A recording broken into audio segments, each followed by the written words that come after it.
नमस्कार दोस्तों। तो दोस्तों आज हम इस वीडियो में डिस्कस करने वाले हैं बिहार दरोगा के प्रीवियस ईयर सवालों को, जो एग्जाम में पूछा गया प्रश्न है। दोस्तों इस वीडियो में हम लोग डिस्कस करने वाले हैं जो आपके एग्जाम के दृष्टिकोण से बहुत इंपॉर्टेंट होने वाला है। दोस्तों वीडियो को पूरा देखिएगा।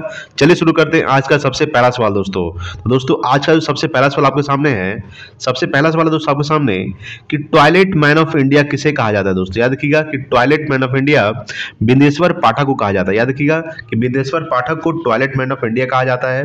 बात करते हैं दोस्तों कि टॉयलेट मैन ऑफ इंडिया के नाम से बिंदेश्वर पाठक को जाना जाता है। इनका जन्म बिहार के वैशाली जिले में 1943 में हुआ था।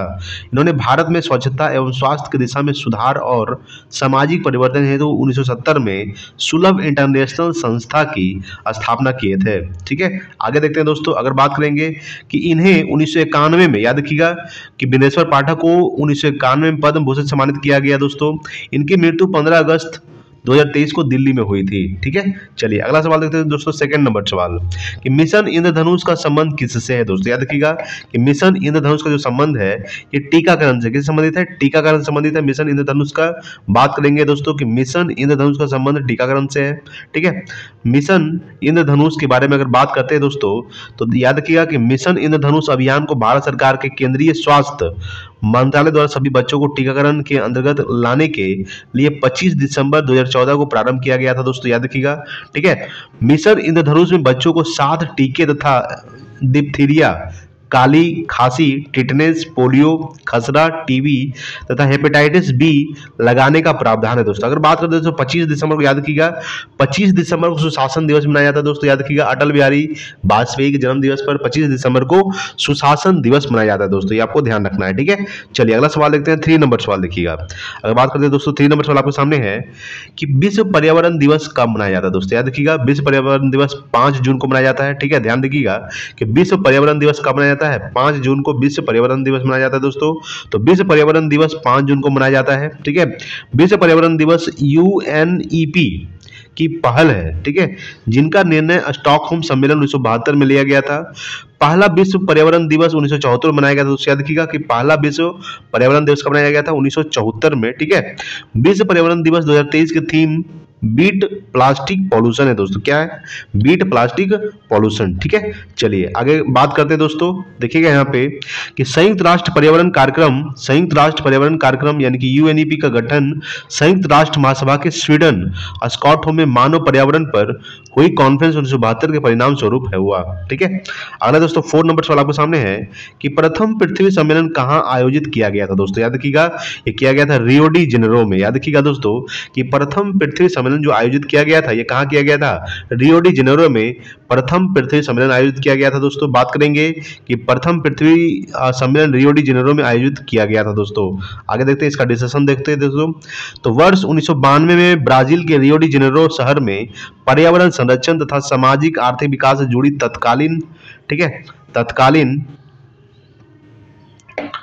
तत्कालीन समस्याओं का समाधान खोजने के उद्देश्य से, याद रखिएगा समस्याओं का समाधान खोजने के उद्देश्य से पृथ्वी शिखर सम्मेलन आयोजित किया गया था। इस सम्मेलन में सतत विकास हेतु वैश्विक कार्य योजना एजेंडा 21 को अपनाया गया था। दोस्तों ठीक है, रियो प्लस 10। ठीक है, जोहान्सबर्ग सम्मेलन 2002 दक्षिण अफ्रीका के जोहान्सबर्ग में आयोजित किया गया था। इसे पृथ्वी सम्मेलन 2002 के नाम से भी जाना जाता है।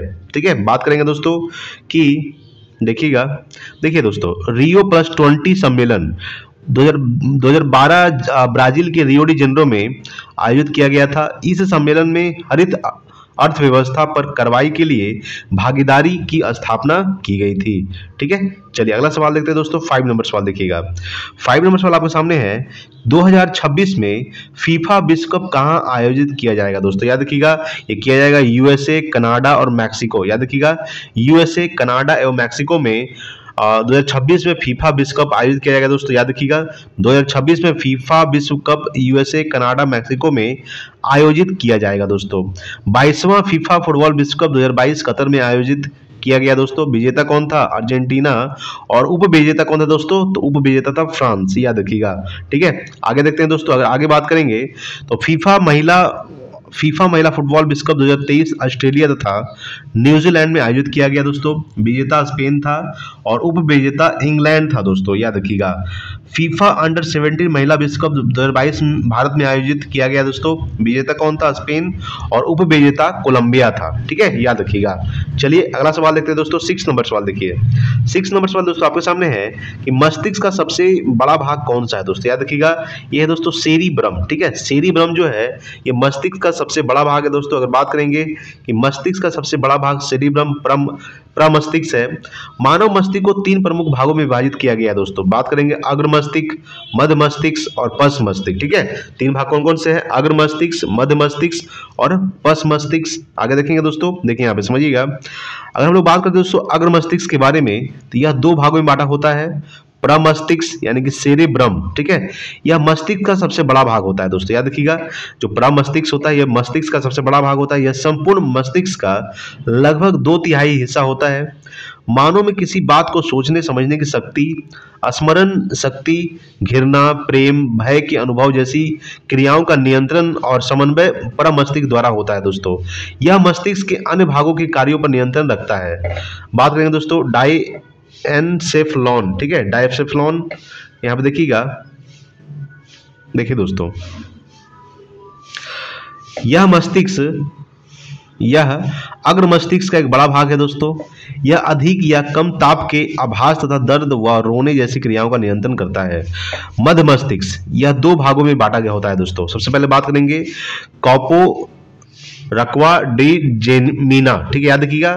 कापो रक्वा डी जेमिना ये दृष्टि एवं श्रवण शक्ति पर नियंत्रण का कार्य करता है दोस्तों, ठीक है। सेरिब्रल पेंडिकल, ठीक है, याद रखिएगा। सेरिब्रल पेंडिकल जो है यह जंतुओं का बंडल होता है जो सेरिब्रल कॉर्टेक्स को मस्तिष्क के अन्य भागों तथा मेरुरज्जु से जोड़ता है दोस्तों, ठीक है। अगला है दोस्तों क्या? पश्च मस्तिष्क। यह 2 भागों में बांटा होता है दोस्तों। पश्च मस्तिष्क कितने भागों में बांटा होता है? 2 भागों में। कौन कौन सा है यहाँ पे देखेंगे, यहाँ पे समझिएगा। अनुमस्तिष्क, ठीक है, यानी कि सेरिबलम, यहाँ समझिएगा। यह मुद्रा, समन्वय, संतुलन, ऐच्छिक पेशियों की गतियों इत्यादि को नियंत्रित करता है। यह शरीर का संतुलन बनाए रखता है दोस्तों, ठीक है। अगला है दोस्तों मस्तिष्क स्टेम, ठीक है। इसके 2 भाग होते हैं। कौन कौन सा? पोन्स वेरोलाई, यह श्वसन दर को नियंत्रित करता है, याद रखिएगा। यह क्या करता है? पोन्स पेरोवलाई जो है यह श्वसन दर को नियंत्रित करता है। मेडुला ऑब्लोगेंटा, ठीक है, इसमें अनैच्छिक क्रियाओं के नियंत्रण केंद्र स्थित होते हैं, ठीक है। हृदय की धड़कन, रक्तचाप और श्वसन क्रिया का नियंत्रण करते हैं, ठीक है। यहाँ देखेंगे कि इसके द्वारा, ठीक है, इसके द्वारा विभिन्न प्रतिक्रियाएं जैसे खांसना, छींकना, उल्टी करना, पाचक रसों के स्राव इत्यादि का नियंत्रण होता है दोस्तों, ठीक है। अगला दोस्तों 7 नंबर सवाल आपके सामने है कि मंत्री परिषद का आकार होता है दोस्तों, याद रखिएगा। मंत्री परिषद का जो आकार होता है ये लोकसभा का 15% होता है। कितना होता है? लोकसभा का 15%। तो मंत्री परिषद का आकार लोकसभा का 15% होता है। यह प्रावधान 51वां संविधान संशोधन अधिनियम 2003 में किया गया था, ठीक है। आगे देखेंगे दोस्तों, यहाँ पे समझिएगा। इसमें कहा गया है कि केंद्रीय मंत्रिपरिषद में, ठीक है, प्रधानमंत्री समेत मंत्रियों की अधिकतम संख्या लोकसभा की कुल संख्या का 15% से अधिक नहीं होगी।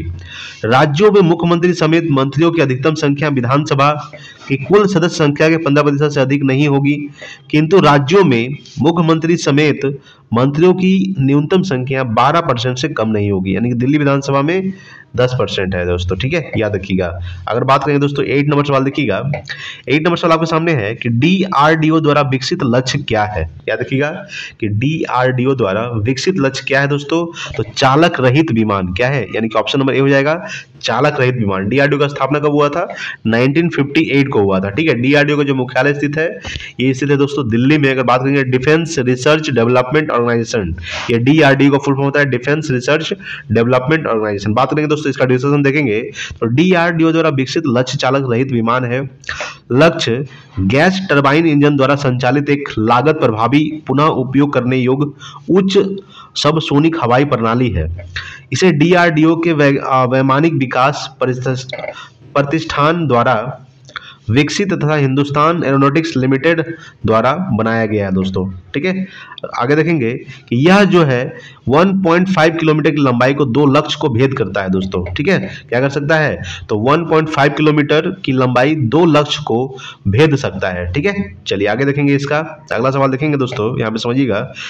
यहाँ देखिए दोस्तों, इसे भारतीय वायुसेना, भारतीय नौसेना, भारतीय थल सेना में क्रमशः 2000, 2001, 2003 में शामिल किया गया। यानी कि वायुसेना में कब शामिल किया गया, 2001 में। नौसेना में कब शामिल किया गया था, तो 2001 में। और थल सेना में कब शामिल किया गया था, 2003 में शामिल किया गया था। ठीक है, रक्षा अनुसंधान एवं विकास संगठन डीआरडीओ का जो गठन है 1958 में किया गया था। यानी कि 1958 में डीआरडीओ का स्थापना हुआ था।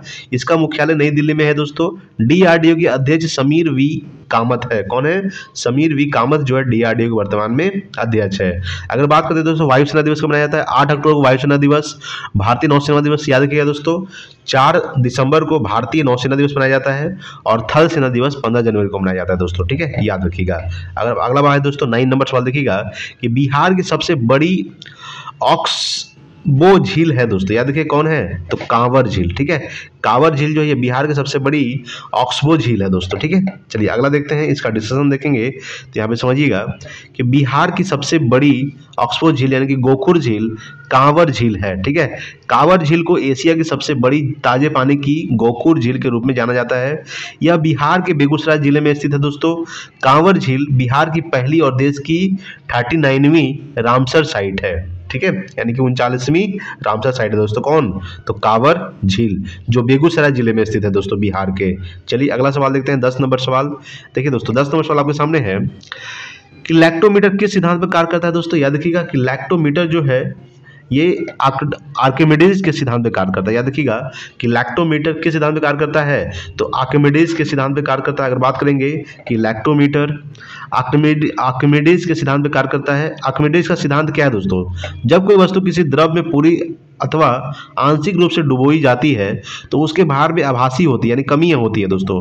भार में यह आभासी या कमी वस्तु द्वारा हटाए गए द्रव के भार के बराबर होती है दोस्तों। ये होता है आर्किमिडीज का सिद्धांत। अगर बात करेंगे कि हाइड्रोमीटर, यहां समझिएगा कि हाइड्रोमीटर आर्किमिडीज के सिद्धांत पर आधारित है दोस्तों।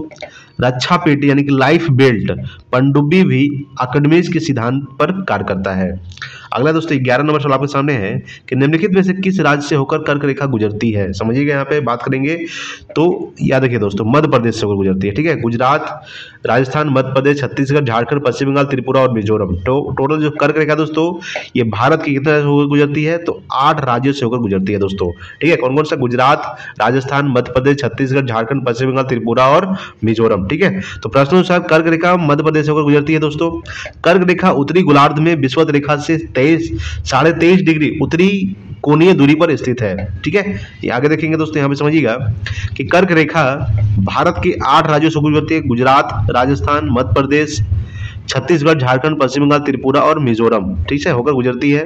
भारत में माही नदी कर्क रेखा को 2 बार काटती है। याद रखिएगा दोस्तों कि भारत में जो माही नदी है ये कर्क रेखा को 2 बार काटती है। ठीक है, अगला दोस्तों 12 नंबर सवाल देखिएगा, बूढ़ी गंडक किसकी सहायक नदी है दोस्तों। याद रखिएगा ये है गंगा नदी के। ठीक है, बूढ़ी गंडक जो है ये किसकी सहायक नदी है, गंगा नदी की सहायक नदी है। अगर बात करेंगे दोस्तों इसका डिस्कशन देखेंगे तो यहाँ पे समझिएगा कि बूढ़ी गंडक गंगा की सहायक नदी है। बूढ़ी गंडक सोमेश्वर श्रेणी के पश्चिमी भाग से निकलकर पश्चिमी चंपारण, पूर्वी चंपारण, मुजफ्फरपुर, समस्तीपुर, बेगूसराय जिलों में बहते हुए अंत में खगड़िया जिले में गंगा नदी में मिल जाती है दोस्तों। कौन, तो बूढ़ी गंडक। ठीक है, चलिए अगला सवाल देखेंगे इसका, यहाँ समझिएगा। देखिए दोस्तों इसका डिस्कशन और है, यहाँ पे समझिएगा कि इसकी सहायक नदियां हैं मसान, बालोर, तिऊर, धनौती आदि है। गंगा की प्रमुख सहायक नदी कौन कौन सा है दोस्तों, अगर उत्तर दिशा या बाएं किनारा, यहाँ समझिएगा रामगंगा, गोमती, घाघरा, गंडक, बूढ़ी गंडक, कोसी, महानंदा आदि। ठीक है, दक्षिण दिशा है, दक्षिण किनारा दोस्तों यहाँ देखिएगा दाएं किनारा टोंस है, यमुना है, कर्मनाशा, सोन, पुनपुन, क्यूल। सबसे बड़ी सहायक नदी कौन सा है दोस्तों? यमुना जो है गंगा की सबसे बड़ी सहायक नदी है, ये भी थोड़ा सा ध्यान दीजिएगा। ठीक है, चलिए अगला देखते हैं दोस्तों। 13 नंबर सवाल देखिए। 13 नंबर सवाल है कि नर्मदा नदी कहाँ से निकलती है दोस्तों? याद देखिएगा, नर्मदा नदी जो निकलती है यह अमरकंटक के पहाड़ी से निकलती है। समझिएगा कि नर्मदा नदी अमरकंटक से निकलती है दोस्तों। मध्य प्रदेश में अमरकंटक की पहाड़ी से निकलने के बाद यह उत्तर में विंध्याचल पर्वत तथा दक्षिण में सतपुड़ा पर्वत के मध्य भ्रंश घाटी से होकर बहते हुए अरब सागर की खंबात की खाड़ी में गिरती है। कौन दोस्तों? तो ये नर्मदा नदी। ठीक है, याद रखिएगा। आगे देखेंगे, इसका डिस्कशन देखेंगे। यहाँ समझिएगा कि नर्मदा नदी की जो लंबाई है लगभग 1312 किलोमीटर है। ठीक है, नर्मदा की लंबाई कितनी है लगभग दोस्तों? 1312 किलोमीटर। यह जबलपुर के पास भेड़ा घाट की संगमरमर शैलों को काटकर धुआंधार जलप्रपात का निर्माण करती है। याद रखिएगा कि धुआंधार जो जलप्रपात है किस नदी पर है? तो नर्मदा नदी पर दोस्तों। ये भी थोड़ा सा ध्यान रखना है कि ओरसंग नर्मदा में बाएं तट से मिलने वाली एक प्रमुख नदी है। तवा, बंजर, शेर आदि इसकी सहायक नदी है दोस्तों। किसकी? तो नर्मदा नदी की। ठीक है, अगला दोस्तों 14 नंबर सवाल आपके सामने है कि बंगाल के दीवानी अधिकार अंग्रेजों को मिली, ठीक है, इलाहाबाद की संधि के द्वारा। याद रखिएगा कि बंगाल के दीवानी अधिकार जो है अंग्रेजों को मिली किसके द्वारा? तो इलाहाबाद की संधि के द्वारा, यानी कि ऑप्शन नंबर ए हो जाएगा 14 का। ठीक है, इसका हम लोग अगर डिस्कशन देखेंगे तो यहाँ पे समझिएगा। देखिए दोस्तों, सबसे पहले बात करेंगे कि बंगाल की दीवानी अधिकार अंग्रेजों को इलाहाबाद की संधि द्वारा प्राप्त हुआ था। ठीक है, इलाहाबाद की प्रथम संधि कब हुआ था? 12 अगस्त 1765 को मुगल सम्राट शाह आलम द्वितीय तथा अंग्रेज गवर्नर लॉर्ड क्लाइव के मध्य संपन्न हुआ था दोस्तों। इस संधि के तहत कंपनी को मुगल सम्राट से बंगाल, बिहार एवं उड़ीसा की दीवानी प्राप्त हुई। इसके बदले कंपनी ने मुगल सम्राट को 26 लाख रुपए की वार्षिक पेंशन देना स्वीकार किया। ठीक है, आगे अगर बात करेंगे तो यहाँ पे समझिएगा कि कंपनी ने अवैध के नवाब से कड़ा और इलाहाबाद के क्षेत्र को लेकर मुगल सम्राट शाह आलम द्वितीय को दे दिया। इलाहाबाद की द्वितीय संधि कब हुआ था? 16 अगस्त 1765 को अवध के नवाब सिराजुद्दौला एवं लॉर्ड क्लाइव के मध्य हुआ था दोस्तों। ठीक है, याद रखिएगा। अगला दोस्तों 15 नंबर सवाल है कि चुनाव आयोग का उल्लेख किस अनुच्छेद में है दोस्तों? याद रखिएगा, चुनाव आयोग का जो उल्लेख किया गया किस अनुच्छेद में किया गया है? तो बात करेंगे ये अनुच्छेद 324 में है। ठीक है, अनुच्छेद 324 में दोस्तों किसका? चुनाव आयोग का उल्लेख। अनुच्छेद 280 में क्या है दोस्तों? तो वित्त आयोग का उल्लेख किया गया। याद रखिएगा, वित्त आयोग का उल्लेख किस अनुच्छेद में है? अनुच्छेद 280 में है दोस्तों। ठीक है, और चुनाव आयोग का उल्लेख है अनुच्छेद 324 में। इसका अगला हम लोग डिस्कशन देखेंगे तो समझिएगा कि चुनाव आयोग का जो उल्लेख है अनुच्छेद 324 में है। ठीक है, संविधान के भाग 15 में अनुच्छेद 324 से अनुच्छेद 329 का तक चुनाव आयोग का उल्लेख किया गया है दोस्तों। याद रखिएगा, अनुच्छेद 324 से लेकर अनुच्छेद 329 का तक जो है ये चुनाव आयोग का उल्लेख किया गया है। ये भाग 15 में है दोस्तों चुनाव आयोग। ठीक है, संविधान के अनुच्छेद 324 के अनुसार संसद, राज्य विधानमंडल, राष्ट्रपति व उपराष्ट्रपति के पदों को निर्वाचन के लिए संचालन, निर्देशन व नियंत्रण की जिम्मेदारी चुनाव आयोग की है। ठीक है, चलिए अगला सवाल देखेंगे दोस्तों। अगला सवाल आपके सामने है। देखिए दोस्तों, यहाँ पे आप समझिएगा, यहाँ पे क्या लिखा हुआ है समझिएगा दोस्तों कि 1950 से 15 अक्टूबर 1989 तक निर्वाचन आयोग एक सदस्यीय निकाय के रूप में कार्य करता था, जिसमें केवल मुख्य निर्वाचन आयुक्त होता था। 16 अक्टूबर 1989 को राष्ट्रपति ने 2 अन्य निर्वाचन आयुक्तों को नियुक्त किया। हालांकि 1990 में उपरोक्त दोनों निर्वाचन आयुक्तों के पद को समाप्त कर दिया गया और स्थिति पहले की तरह हो गई। ठीक है, इसका समझते हैं और आगे क्या है। देखिए दोस्तों, एक बार फिर अक्टूबर 1993 में 2 निर्वाचन आयुक्तों को नियुक्त किया गया। इसके बाद से अब तक आयोग बहुसदस्यीय संस्था के दौर पर काम कर रहा है, जिसमें एक मुख्य निर्वाचन आयुक्त व 2 अन्य निर्वाचन आयुक्त होते हैं। मुख्य निर्वाचन आयुक्त व 2 अन्य निर्वाचन आयुक्तों के पास समान शक्तियां होती है दोस्तों, तथा इनके वेतन, भत्ते व दूसरे लाभ की एक समान होते हैं, जो सर्वोच्च न्यायालय के न्यायाधीश के समान होते हैं। ठीक है, अगर बात करेंगे आगे समझिएगा। देखिए, जब मुख्य निर्वाचन आयुक्त व 2 अन्य निर्वाचन आयुक्तों के बीच विचार में मतभेद होता है तो आयोग बहुमत के आधार पर निर्णय करता है। मुख्य निर्वाचन आयुक्त 2 अन्य निर्वाचन आयुक्तों का कार्यकाल 6 वर्ष या 65 वर्ष की आयु तक जो पहले हो तक होता है। भारत के प्रथम मुख्य चुनाव आयुक्त कौन थे? याद रखिएगा दोस्तों, सुकुमार सेन थे। यानी कब से कब तक थे? तो 21 मार्च 1950 से 19 दिसंबर 1958 तक था दोस्तों, याद रखिएगा। भारत की प्रथम महिला मुख्य चुनाव आयुक्त कौन थी? तो वीएस रामा देवी थी, जो कब से कब तक थे? 1990 से लेकर 1990, यानी कि 26 नवंबर 1990 से लेकर 11 दिसंबर 1990 तक थी दोस्तों, ठीक है, याद रखिएगा। देखिए वर्तमान में मुख्य चुनाव आयुक्त कौन है दोस्तों? याद रखिएगा कि वर्तमान में जो मुख्य चुनाव आयुक्त है ये राजीव कुमार है दोस्तों, जो 25वें हैं, याद रखिएगा। अगला दोस्तों 16 नंबर सवाल आपके सामने है कि राज्य सूची के विषय पर संसद कब कानून बनाती है दोस्तों? याद रखिएगा ये राज्य द्वारा 2/3 बहुमत से पारित प्रस्ताव पर, याद रखिएगा जब राज्यसभा में 2/3 बहुमत से पारित प्रस्ताव हो जाएगा तो राज्य सूची के विषय पर संसद जो है कानून बनाती है, ठीक है, याद रखिएगा। अगर बात करेंगे दोस्तों इसका डिस्कशन देखेंगे हम लोग, तो हमें समझिएगा इसका डिस्कशन क्या है, ठीक है। देखिए इसका हम लोग डिस्कशन देखेंगे। देखिए दोस्तों राज्य सूची के विषय पर संसद कानून तब बनाती है जब राज्यसभा द्वारा 2/3 बहुमत से प्रस्ताव पारित किया जाता है। संविधान में राज्यसभा को 4 विशेष शक्तियां प्रदान की गई है दोस्तों, जो लोकसभा के पास नहीं है, ठीक है। यह संसद को राज्य सूची यानी कि अनुच्छेद 249 के विषय पर 2/3 बहुमत से प्रस्ताव पारित करके विधि बनाने हेतु अधिकृत कर सकती है। यह संसद को नई अखिल भारतीय सेवा के सृजन हेतु अधिकृत कर सकती है, अनुच्छेद किसके तहत? अनुच्छेद 312 के तहत, ठीक है। आगे देखते हैं, यहाँ पर समझिएगा कि केवल राज्यसभा ही उपराष्ट्रपति को हटाने की प्रक्रिया शुरू कर सकता है, यानी कि अनुच्छेद 67 के तहत। यदि राष्ट्रपति द्वारा आपातकाल की घोषणा ऐसे समय की जाती है तब लोकसभा भंग की जा चुकी है अथवा लोकसभा का विघटन हो गया हो, उसकी स्वीकृति निश्चित अवधि के अंदर होता है, तब आपातकाल की घोषणा अकेले राज्यसभा के अनुमोदन पर भी प्रभावी होगी, अनुच्छेद 352, अनुच्छेद 356, अनुच्छेद 360। यानी कि वित्तीय आपातकाल दोस्तों याद रखिएगा, आपातकाल 3 अनुच्छेद में लगता है, एक राष्ट्रीय आपातकाल 352, राष्ट्रपति शासन 356 और वित्तीय आपातकाल 360। वित्तीय आपातकाल एक बार भी नहीं लगा दोस्तों, जो 360 में है, ठीक है। राष्ट्रपति शासन 3 बार लग चुका है दोस्तों, याद रखिएगा। चलिए आगे देखते हैं दोस्तों, यहाँ पे समझिएगा। देखिए दोस्तों संविधान में लोकसभा को निम्नलिखित विशेष शक्तियां प्रदान की गई है दोस्तों, जो राज्यसभा के पास नहीं है। सबसे पहला धन विधेयक, इसका उल्लेख अनुच्छेद 110 में है, को प्रथम बार सिर्फ लोकसभा में पेश किया जाता है, राज्यसभा में नहीं, ठीक है, याद रखिएगा कि धन विधेयक को पहले लोकसभा में पेश किया जाता है, यानी कि लोकसभा में पेश किया जाता है, राज्यसभा में पेश नहीं किया जाता है। राज्यसभा धन विधेयक को अस्वीकृत या संशोधित नहीं कर सकती, उसे इस विधेयक को सिफारिश या बिना सिफारिश के 14 दिन के भीतर लोकसभा को लौटाना अनिवार्य होता है, ठीक है। राज्यसभा सिर्फ बजट पर चर्चा कर सकती है, ठीक है, याद रखिएगा राज्यसभा सिर्फ बजट पर चर्चा कर सकती है, इसके अनुदानों की मांगों पर मतदान नहीं करती, ठीक है दोस्तों। देखिए यहाँ पे समझिएगा, यदि राष्ट्रीय आपातकाल समाप्त करने का संकल्प लोकसभा ही पारित करती है, राज्यसभा अविश्वास प्रस्ताव पारित कर मंत्रिपरिषद को नहीं हटा सकती, क्योंकि मंत्रिपरिषद का सामूहिक उत्तरदायित्व लोकसभा के प्रति है, ठीक है। चलिए अगला देखेंगे 17 नंबर सवाल। देखिए दोस्तों 17 नंबर सवाल आपके सामने है कि भारत का देशांतरीय विस्तार कितना है दोस्तों, याद रखिएगा इसका देशांतरीय विस्तार है 68 डिग्री 7 पूर्व से, ठीक है, याद रखिएगा 68 डिग्री 7 पूर्व से 97 डिग्री 25 पूर्व है दोस्तों, क्या है, यानी भारत का जो देशांतरीय विस्तार है कितना है 68 डिग्री 7 से पूर्व से 97 डिग्री पूर्व तक है, यानी भारत का देशांतरीय विस्तार 68 डिग्री 7 पूर्वी देशांतर से 97 डिग्री 25 पूर्वी देशांतर तक विस्तृत है, ठीक है। चलिए अगर देखें इसका यहाँ समझिएगा, भारत जो है पूरी तरह से उत्तर पूर्वी गोलार्ध में स्थित है दोस्तों, यह 8 डिग्री 4 उत्तरी अक्षांश से 37 डिग्री 6 उत्तरी अक्षांश के बीच विस्तृत है।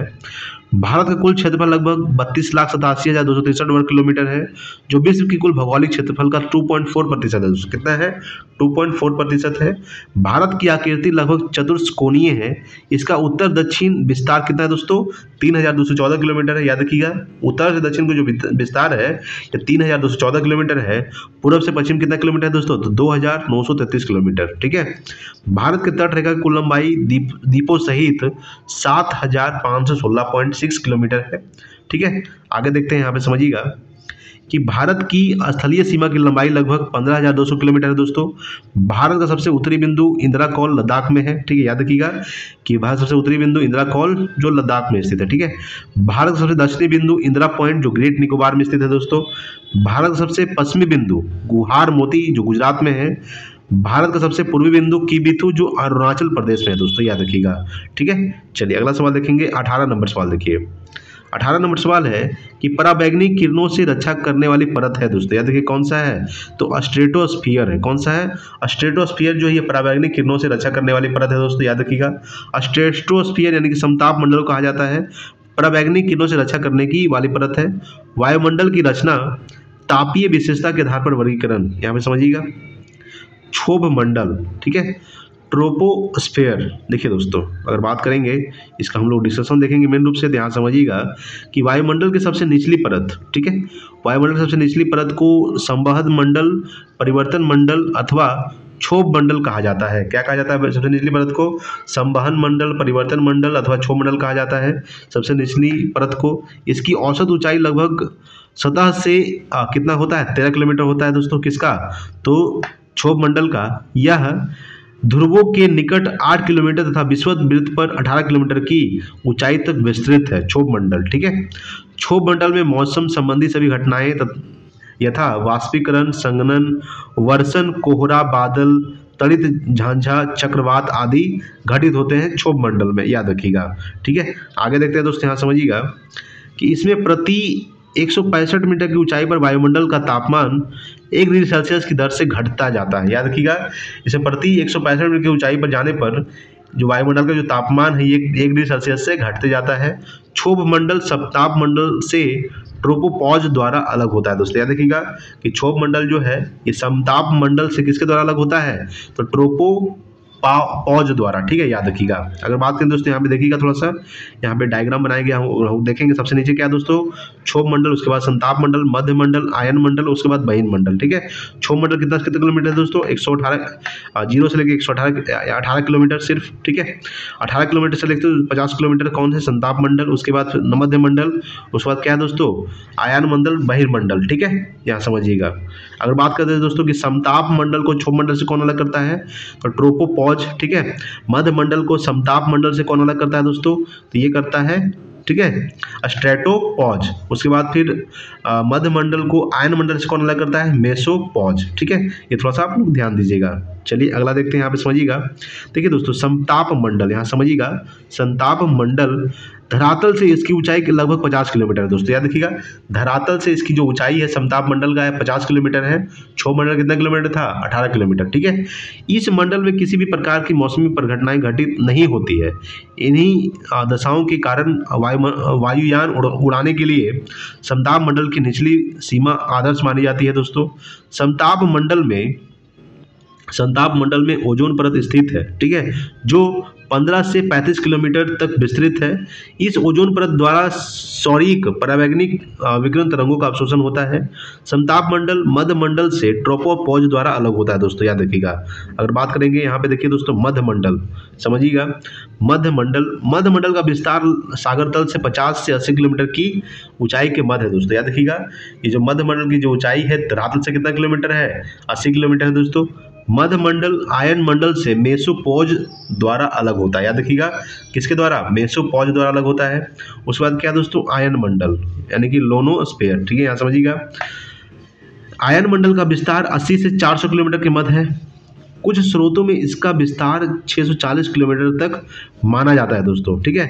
यहाँ समझिएगा कि आयन मंडल में, ठीक है, आयन मंडल में आयनों अर्थात विद्युत आवेशित कणों की पथ प्रधानता है, इसलिए आयन मंडल रेडियो तरंगों को पृथ्वी पर परिवर्तित करके संचार व्यवस्था को संभव बनाता है।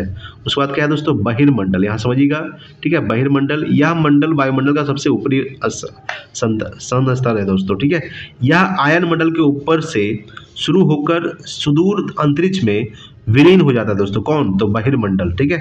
अगर बात करेंगे, यहाँ पे नोट है दोस्तों, यहाँ पे समझिएगा कि ऑरोरा ऑस्ट्रेलिस तथा ऑरोरा बोरियालिस जैसी परिघटनाएं जो है आयन मंडल में घटित होती है, जो एक प्रकार की सौरिक तूफान से निष्कासित इलेक्ट्रॉन तरंग है दोस्तों, ठीक है। चलिए अगला देखते हैं, यहाँ समझिएगा।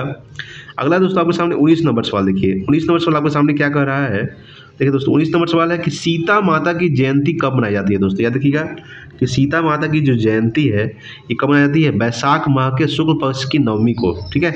बैसाख माह के शुक्ल पक्ष की नवमी को सीता माता की जयंती मनाई जाती है, यानी सीता माता की जयंती बैसाख माह के शुक्ल पक्ष की नवमी को मनाई जाती है। ठीक है, अगर बात करते हैं कि हिंदू कैलेंडर के अनुसार, ठीक है, हिंदू कैलेंडर के अनुसार सभी महीनों के नाम चैत, बैसाख, जेठ, आषाढ़, सावन, ठीक है, सावन, ठीक है, सावन, भादो, आसीन, कार्तिक, माघ, पौष, माघ, फागुन।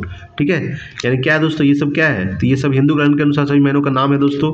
चैत माह से हिंदू नववर्ष की शुरुआत होती है दोस्तों, याद रखिएगा। अगला दोस्तों आप 20 नंबर सवाल कि सर्वाधिक ऊंचाई पर स्थित बादल क्या कहलाता है दोस्तों, याद रखिएगा, ये कहलाता है पक्षाव बादल। ठीक है, याद रखिएगा कि सर्वाधिक ऊंचाई पर जो स्थित बादल होता है ये क्या कहलाता है, पक्षाव बादल कहलाता है। ठीक है, सर्वाधिक ऊंचाई पर स्थित बादल पक्षाव बादल कहलाता है। बादलों का वर्गीकरण आइए देखते हैं, यहाँ पे समझिएगा। देखिए दोस्तों, यहाँ पे समझिएगा कि औसत ऊंचाई के आधार पर बादलों को 3 मुख्य वर्गों तथा 10 उपवर्गों में बांटा जाता है दोस्तों। सबसे बात करेंगे उच्च बादल, ऊंचाई कितना है, 6000 से 20000 मीटर है दोस्तों, ये पक्षाव बादल है। देखिए पक्षाव बादल क्या है, ये आसमान में सबसे अधिक ऊंचाई पर सफेद रेशम की भांति कोमल व बिखरे बादल होते हैं। ये हिम कणों से बने होते हैं दोस्तों। ठीक है, इसलिए इनसे वर्षा नहीं होती। चक्रवात के आगमन के क्रम में सबसे पहले यही मेघ दिखाई पड़ते हैं, इसलिए ये मेघ चक्रवात के आगमन के सूचक होते हैं दोस्तों। ठीक है, अगर बात करेंगे दोस्तों पक्षाव स्तरीय बादल, यहाँ समझिएगा कि ये बृहद क्षेत्र में दूधिया चादर की भांति फैले रहते हैं।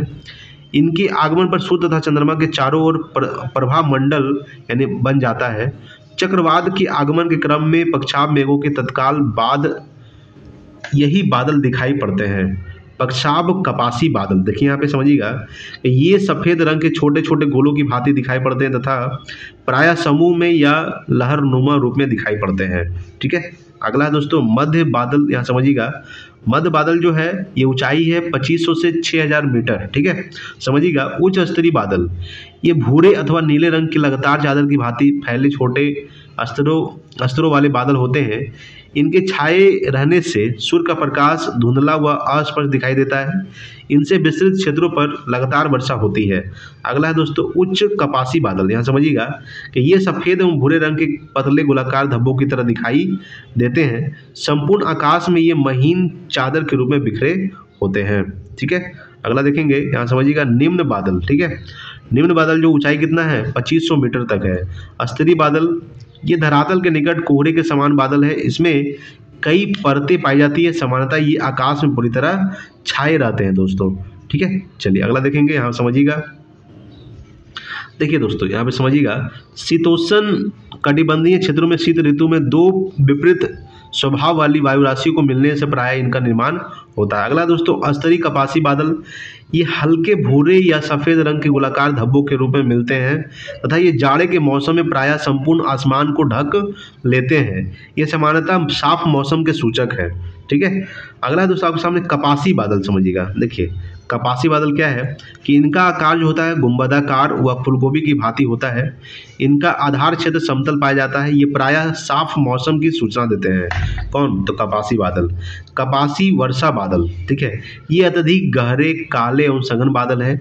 ये नीचे से ऊपर की ओर विशाल मीनार की भांति उठे रहते हैं, यानी कितना है 7500 मीटर। ठीक है, इन बादलों से भारी वर्षा, ओला, तड़ित झांझा आदि उत्पन्न होते हैं।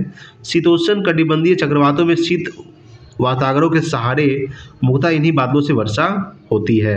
ठीक है, अगला दोस्तों वर्षा स्तरीय बादल, यहाँ समझिएगा। वर्षा स्तरीय बादल ये धरातल से कम ऊंचाई पर स्थित घने काले व विस्तृत बादल है। ठीक है, ये बादल वायुमंडल में आर्द्रता को बढ़ा देते हैं, जिसके परिणाम स्वरूप शीघ्र वर्षा होने लगती है। शीतोष्ण कटिबंधीय चक्रवातों में उष्ण वातावरणों के सहारे इन्हीं बादलों में से वर्षा होती है दोस्तों। ठीक है, अगला देखिए दोस्तों 21 नंबर सवाल देखिएगा। 21 नंबर सवाल है कि किस ग्रह को नीला ग्रह कहा जाता है दोस्तों, याद रखिएगा नेपच्यून को। ठीक है, नेपच्यून को क्या कहा जाता है, नीला ग्रह कहा जाता है। अगर बात करेंगे तो दिए गए विकल्पों में से नेपच्यून यानी वरुण को नीला ग्रह कहा जाता है दोस्तों। वरुण ग्रह पर मौजूद मीथेन गैस द्वारा लाल प्रकाश के अवशोषण के कारण वरुण को नीला ग्रह कहा जाता है। ठीक है, यह सौरमंडल का सर्वाधिक ठंडा ग्रह है दोस्तों। कौन सा, नेपच्यून जो है, वरुण जो है ये सौरमंडल का सबसे ठंडा ग्रह है। इसका जो वायुमंडल है, या समझिएगा कि इसका वायुमंडल अति घना है। ठीक है, इसमें हाइड्रोजन, हीलियम, मीथेन और अमोनिया विद्यमान है दोस्तों। इसके प्रमुख उपग्रह ट्रिटोन व नेरिड है। ठीक है। शुक्र यानी कि वीनस को सांझ का तारा, भोर का तारा, पृथ्वी की जुड़वा बहन कहा जाता है शुक्र ग्रह को, ठीक है, याद रखिएगा। पृथ्वी को जल की उपस्थिति के कारण नीला ग्रह कहते हैं दोस्तों। मंगल यानी कि मार्स, मंगल की सतह लाल है फेरस ऑक्साइड की उपलब्ध के कारण दोस्तों, याद रखिएगा, होने कारण इसे लाल ग्रह कहा जाता है। याद रखिएगा, मंगल को क्या कहा जाता है? लाल ग्रह। पृथ्वी को नीला ग्रह कहा जाता है, ठीक है। वरुण को ठंडा ग्रह और ये नेपच्यून को भी नीला ग्रह कहा जाता है, ठीक है। शनि जो है, शनि को गैसों का गोला एवं गैलेक्सी समान ग्रह कहा जाता है, ठीक है, याद रखिएगा। अगर बात करेंगे कि अरुण यानी कि यूरेनस को लेटा हुआ ग्रह तथा हरा ग्रह कहा जाता है दोस्तों, ठीक है। अगला दोस्तों आपके सामने दोस्तों की 22 नंबर सवाल है कि किसने गति के नियम का प्रतिपादन किया था दोस्तों, याद रखिएगा, तो न्यूटन ने, ठीक है।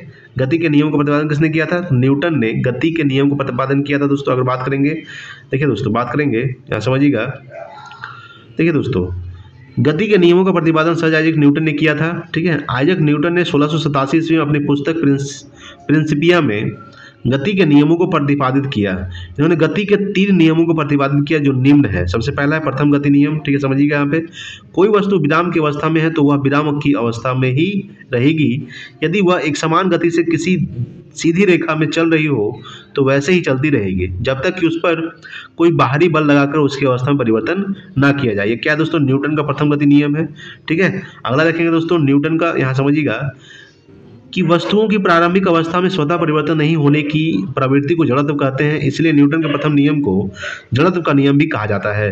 प्रथम नियम से हमें बल की परिभाषा मिलती है दोस्तों, याद रखिएगा कि प्रथम नियम से हमें क्या मिलती है? बल की परिभाषा मिलती है। जैसे कि उदाहरण के बारे में बात करेंगे तो पेड़ की टहनियों को हिलाने से उससे फल टूटकर नीचे गिर पड़ते हैं। कंबल को हाथ से पकड़कर डंडे से पीटने पर धूल कण झड़कर गिर पड़ते हैं दोस्तों, ठीक है। अगर बात करेंगे, यहाँ समझिएगा कि गोली मारने से कांच में गोल छेद हो जाता है परंतु पत्थर मारने पर कांच टुकड़े टुकड़े हो जाता है। रुकी हुई गाड़ी के अचानक चल पड़ने पर उसमें बैठे यात्री पीछे की ओर झुक जाते हैं। चलती हुई गाड़ी के अचानक रुकने पर उसमें बैठे यात्री आगे की ओर झुक जाते हैं दोस्तों। अगला हम देखेंगे दूसरा नियम दोस्तों, न्यूटन का दूसरा नियम क्या है कि किसी वस्तु पर आरोपित बल उस वस्तु के द्रव्यमान तथा बल की दिशा में उत्पन्न त्वरण के गुणनफल के बराबर होता है दोस्तों, ठीक है। गति के द्वितीय नियम को बल का व्यंजक प्राप्त होता है, ठीक है, याद रखिएगा। गति से नियम से यानी F इक्वल टू क्या होता है? ma। F क्या है दोस्तों? ठीक है, फोर्स। m क्या है? मास। a क्या है दोस्तों? एक्सेलरेशन यानी कि त्वरण, ठीक है। वस्तु के संवेग में परिवर्तन की दर उस पर आरोपित बल के अनुक्रमानुपाती होती है तथा संवेग परिवर्तन आरोपित बल की दिशा में होता है। उदाहरण के लिए अगर बात करेंगे, क्रिकेट खिलाड़ी तेजी से आती हुई गेंद को कैच करते समय अपने हाथों को गेंद के वेग की दिशा में गतिमान कर लेता है ताकि चोट कम लगे, ठीक है। यानी अपना हाथ जो है दोस्तों पीछे की ओर खींच लेता है। समझिए यहाँ पे कि समान वेग से आती हुई क्रिकेट गेंद एवं टेनिस गेंद में से टेनिस गेंद को कैच करना आसान होता है। गद्दा या मिट्टी के फर्श पर गिरने पर सीमेंट से बने फर्श पर गिरने की तुलना में कम चोट लगता है। गाड़ियों में स्प्रिंग और शॉक एब्जॉर्बर लगाए जाते हैं ताकि झटका कम लगे। अधिक गहराई तक कील को गाड़ने के लिए भारी हथौड़े का उपयोग किया जाता है दोस्तों, ठीक है। अगला हम लोग देखेंगे तृतीय नियम, समझिएगा। तृतीय नियम क्या है? तो इस नियम के अनुसार प्रत्येक क्रिया के बराबर एवं विपरीत दिशा में प्रतिक्रिया होती है दोस्तों, ठीक है। यहाँ समझिएगा, आइए इसका और देखते हैं दोस्तों, यहाँ पे समझिएगा। देखिए दोस्तों, इस नियम को क्रिया प्रतिक्रिया का नियम भी कहा जाता है। तृतीय नियम को उदाहरण के लिए जैसे कि बंदूक से गोली छोड़ते समय पीछे की ओर झटका लगना, नाव के किनारे पर ये जमीन पर कूदने पर नाव का पीछे हटना, ऊंचाई से कूदने पर चोट लगना, रॉकेट का आगे बढ़ना, नाव खेलने के लिए बांस को पीछे खींचना, ठीक है। ये क्या है? तीसरा नियम है। तीसरा नियम का उदाहरण है। अगला देखेंगे दोस्तों 23 नंबर सवाल। देखिए 23 नंबर सवाल है कि प्रकाश संश्लेषण में आवश्यक है दोस्तों, क्या आवश्यक है? तो आवश्यक है दोस्तों क्लोरोफिल, ठीक है। याद रखिएगा कि प्रकाश संश्लेषण में क्या आवश्यक है? क्लोरोफिल आवश्यक है, ठीक है। प्रकाश संश्लेषण हेतु क्लोरोफिल आवश्यक है। प्रकाश संश्लेषण यानी कि फोटोसिंथेसिस पौधे के हरे भाग और सौर ऊर्जा को ग्रहण कर वायुमंडल से ली गई कार्बन डाइऑक्साइड तथा भूमि से अवशोषित जल के द्वारा कार्बोहाइड्रेट का निर्माण करते हैं, ठीक है।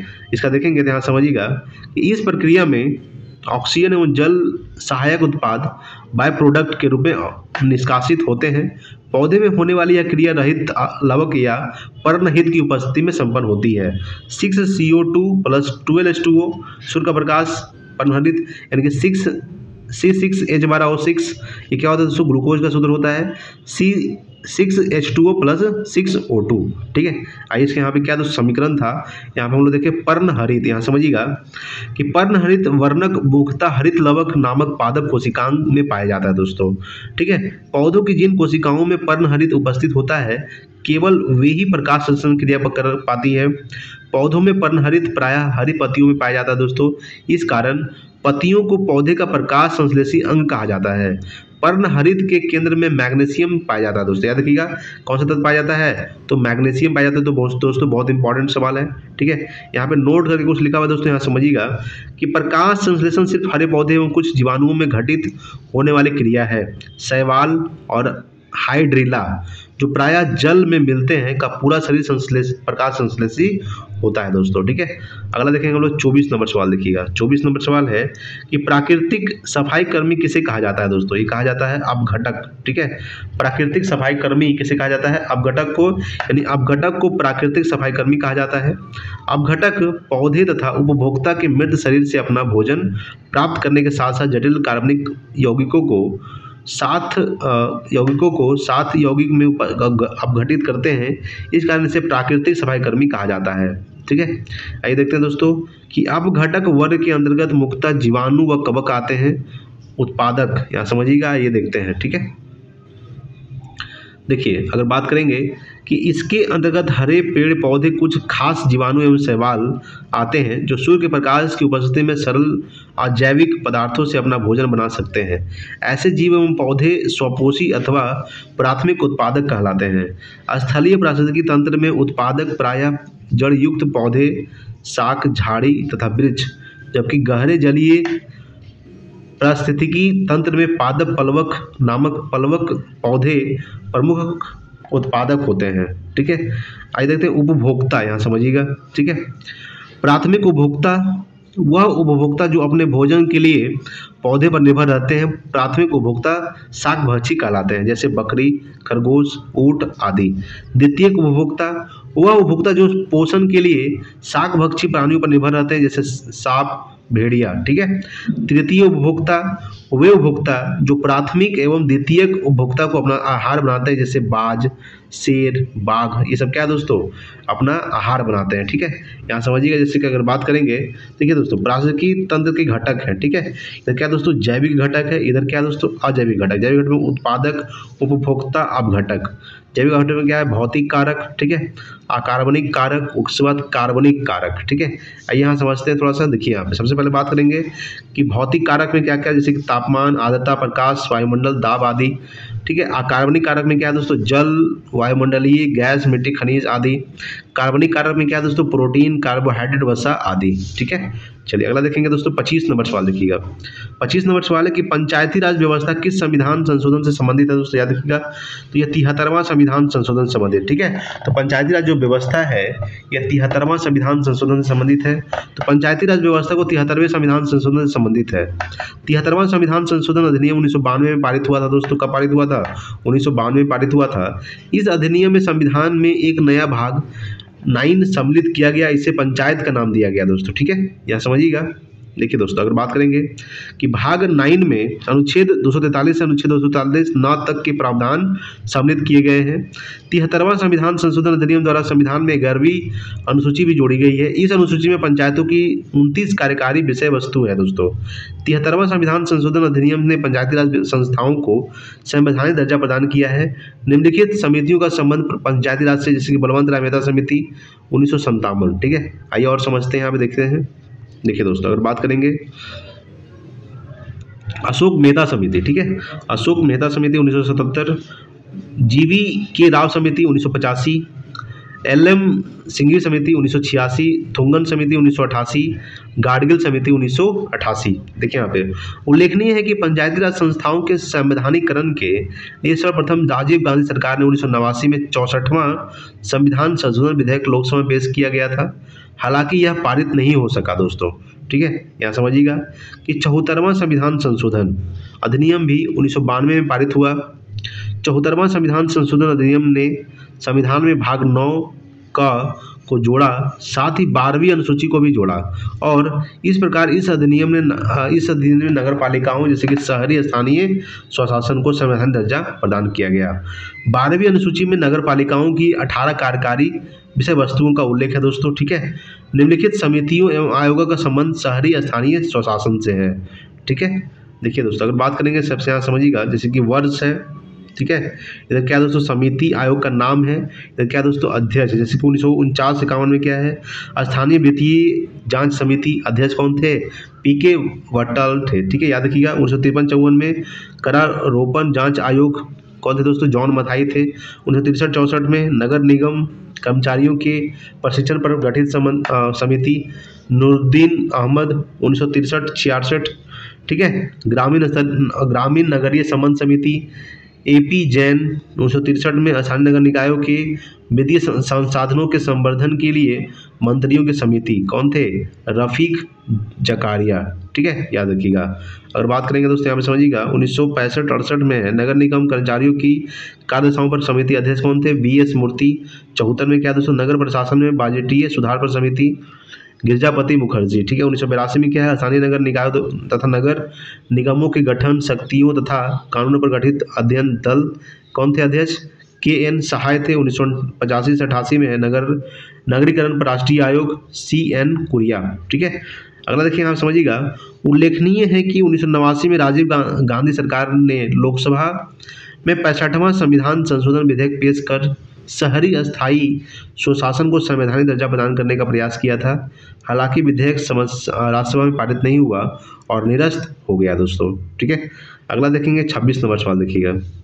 26 नंबर है कि 44वें संविधान संशोधन द्वारा हटाया गया मौलिक अधिकार कौन सा है दोस्तों। ठीक है, तो यह है दोस्तों संपत्ति का अधिकार। क्या है दोस्तों, ऑप्शन नंबर डी हो जाएगा, संपत्ति का अधिकार है दोस्तों, याद रखिएगा। ठीक है, इसका हम लोग अगर डिस्कशन देखेंगे तो यहाँ पे समझिएगा। देखिए दोस्तों, बात करेंगे, देखिए दोस्तों, तो 44वें संविधान संशोधन अधिनियम 1978 द्वारा संपत्ति के अधिकार को मौलिक अधिकार के श्रेणी से हटा दिया गया दोस्तों। वर्तमान में संपत्ति का अधिकार भाग 12 में अनुच्छेद 300 क के तहत एक विधिक अधिकार है। 44वें संविधान संशोधन अधिनियम द्वारा संविधान में निम्न संशोधन किए गए हैं। सबसे पहला संशोधन अगर देखेंगे तो यहाँ पे समझिएगा कि राष्ट्रपति को यह शक्ति दिया गया कि वह मंत्रिमंडल की सलाह को एक बार पुनः विचार के लिए भेज सकता है। हालांकि पुनः विचार के बाद कैबिनेट द्वारा दी गई सलाह राष्ट्रपति के लिए बाध्यकारी होगी। अध्यादेश जारी करने में राष्ट्रपति, राज्यपाल एवं प्रशासक की संतुष्टि के उपबंध को समाप्त किया गया। राष्ट्रीय आपात के संदर्भ में आंतरिक अशांति शब्द के स्थान पर सशस्त्र विद्रोह शब्द रखा गया। ठीक है, अगर बात करेंगे यहाँ पे समझिएगा कि राष्ट्रपति के लिए यह व्यवस्था बनाई गई कि वह केवल कैबिनेट की लिखित सिफारिश पर ही आपातकाल घोषित कर सकता है। मूल अधिकारों की सूची से संपत्ति का अधिकार समाप्त किया गया और इसे केवल विधिक अधिकार बनाया गया। अनुच्छेद 20, अनुच्छेद 21 द्वारा प्रदत्त मूल अधिकारों को राष्ट्रीय आपातकाल में भी निलंबित नहीं किया जा सकता इत्यादि। ठीक है, आइए देखते हैं इसका अगला दोस्तों 27 नंबर सवाल देखिए। 27 नंबर सवाल है कि बर्फ क्या है दोस्तों। बर्फ याद रखिएगा, बर्फ आणविक ठोस है। क्या है ये, आणविक ठोस है बर्फ। ठीक है, तो बर्फ आणविक ठोस है। दाब बढ़ने से बर्फ का जो गलनांक घटता है तथा आयतन क्या होता है, बढ़ता है। बर्फ में अशुद्धि मिलाने पर गलनांक कम हो जाता है। बर्फ के गलन की गुप्त ऊष्मा का मान 80 कैलोरी प्रति ग्राम होता है दोस्तों। आइए देखते हैं, यहाँ पे समझिएगा कि जब बर्फ समुद्र के पानी में तैरती है तो इसके आयतन का 1/10 भाग पानी के ऊपर रहता है। जब किसी पानी भरे पात्र में बर्फ तैर रही होती है तब बर्फ के पिघलने जाने पर पात्र में पानी का जो तल है वो अपरिवर्तित रहता है दोस्तों। जल का आयतन 0 डिग्री सेल्सियस से 4 डिग्री सेल्सियस तक गर्म करने पर घटता है तथा 4 डिग्री सेल्सियस के बाद आयतन बढ़ता है। जल का घनत्व 4 डिग्री सेल्सियस पर सबसे अधिक होता है दोस्तों। ठीक है, चलिए अगला देखेंगे 28 नंबर सवाल देखिए। 28 नंबर सवाल है कि सर्वोच्चता के सिद्धांत के प्रतिपादक कौन थे दोस्तों। याद रखिएगा, ये थे लॉर्ड हेस्टिंग। ठीक है, सर्वोच्चता के सिद्धांत के जो प्रतिपादक थे कौन थे, लॉर्ड हेस्टिंग। ठीक है, सर्वोच्चता के सिद्धांत के प्रतिपादक लॉर्ड हेस्टिंग थे। सर्वोच्चता के सिद्धांत से तात्पर्य ईस्ट इंडिया कंपनी की सर्वोच्चता से इसमें कहा गया है कि कंपनी की शक्ति भारतीय राज्यों की तुलना में अधिक है। ठीक है, लॉर्ड हेस्टिंग का जो शासनकाल था 1813 से लेकर 1823 तक था। ठीक है, आइए इसके बारे में थोड़ा सा जानते हैं, यहाँ पे समझिएगा। लॉर्ड हेस्टिंग देखिए दोस्तों, अगर बात करेंगे कि आंग्ल नेपाल युद्ध कब हुआ था? 1814-16 में हुआ था तथा सुगौली की जो संधि हुआ था 1816 में। सुगौली की संधि के बाद हेस्टिंग को मार्क्वेस ऑफ हेस्टिंग्स की उपाधि दी गई। तृतीय आंग्ल मराठा युद्ध 1817 से लेकर 1819 तक तथा मराठा परिसंघ का कंपनी के साम्राज्य में विलय। रैयतवाड़ी बंदोबस्त था 1820 में जो हुआ था, लागू किया गया था मद्रास गवर्नर टॉमस मुनरो द्वारा, ठीक है। महलवाड़ी व्यवस्था लागू किया गया था किसके द्वारा? तो 1822 में हॉल्ट मैकेंजी द्वारा पंजाब में शुरुआत किया गया था। कौन सा? महलवाड़ी व्यवस्था। रैयतवाड़ी व्यवस्था किसके द्वारा? तो टॉमस मुनरो द्वारा। महलवाड़ी व्यवस्था किसके द्वारा?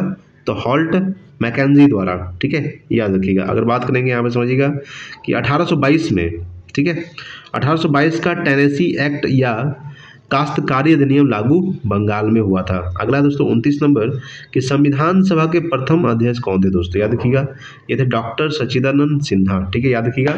डॉक्टर सच्चिदानंद सिन्हा को संविधान सभा का क्या प्रथम अध्यक्ष चुना गया था दोस्तों? जो अस्थाई अध्यक्ष चुना गया था।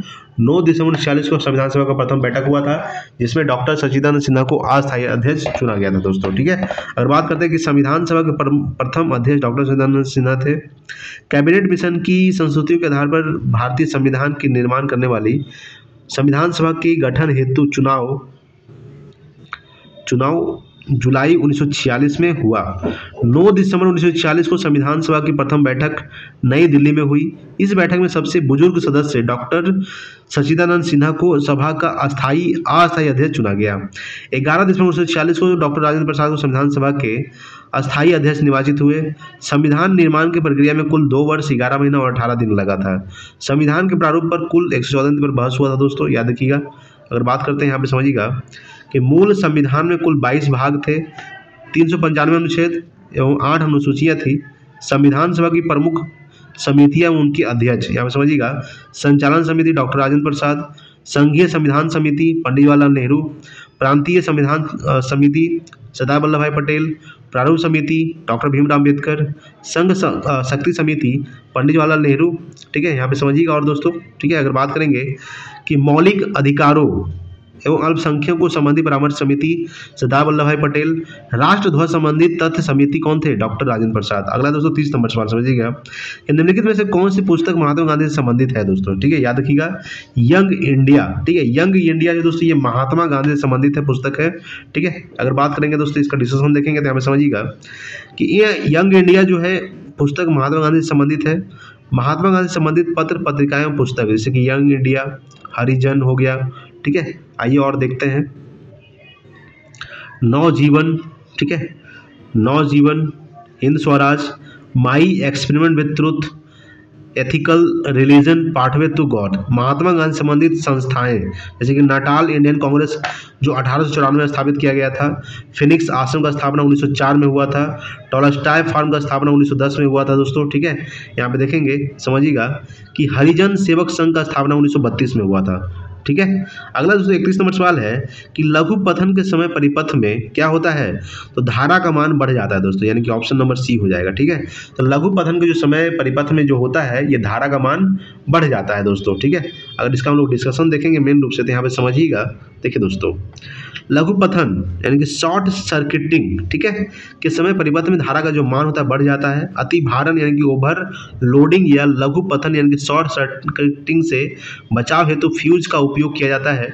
अच्छे फ्यूज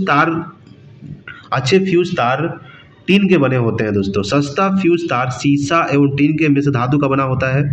आजकल फ्यूज के स्थान पर लघु परिपथ विच्छेदक का उपयोग किया जाता है, यानी कि, ठीक है, समझिएगा यहाँ पे एमसीबी का प्रयोग किया जाता है।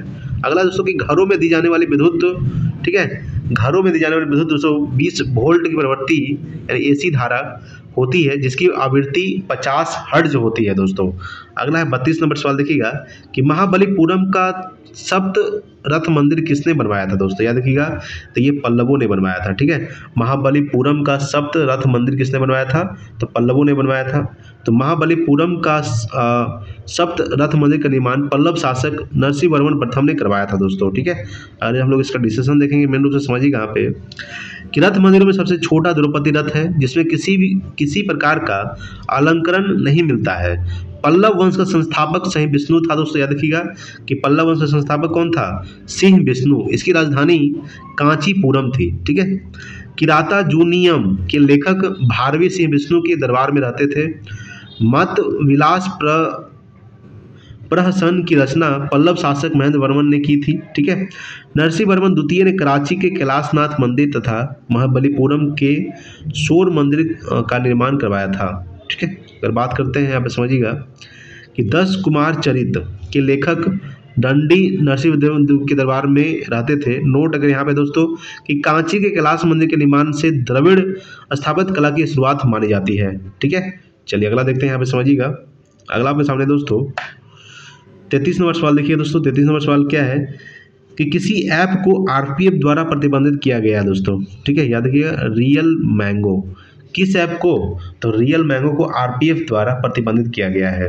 तो रियल मैंगो ऐप को आरपीएफ द्वारा प्रतिबंधित किया गया है दोस्तों। रियल मैंगो एक अवैध सॉफ्टवेयर है जिसका उपयोग रेलवे में आरक्षण की पुष्टि के लिए किया जाता है था। ठीक है। इसे पहले रियल मैंगो के नाम से संचालित किया जाता था दोस्तों। ऑपरेशन नार्कोस रेलवे सुरक्षा बल द्वारा रेल के माध्यम से नशीले पदार्थों की तस्करी करने हेतु। ठीक है। अगर देखेंगे यहाँ पे समझिएगा कि ऑपरेशन मिशन अमानत रेलवे सुरक्षा बल द्वारा रेल यात्रियों के खोए हुए सामान को ट्रैक करने के लिए रेलवे सुरक्षा बल आरपीएफ का गठन रेलवे सुरक्षा बल अधिनियम 1957 द्वारा 1959 में किया गया दोस्तों। अगला है दोस्तों आपके सामने 34 नंबर सवाल है कि 2011 की जनगणना के अनुसार भारत की साक्षरता दर कितनी है दोस्तों? याद रखिएगा 73% है। कितना है? 73 ठीक है। देखते हैं अगले इसका डिसीजन देखेंगे तो यहाँ पे समझिएगा 2011 की जनगणना के अनुसार भारत की साक्षरता दर 73% है। अंतिम आंकड़ों के अनुसार 74.04% है। ठीक है। 2011 की जनगणना के अनुसार क्या क्या है दोस्तों? भारत की पुरुष साक्षरता दर कितना है? 82.14% है। भारत की महिला साक्षरता दर कितना है? 65.46%।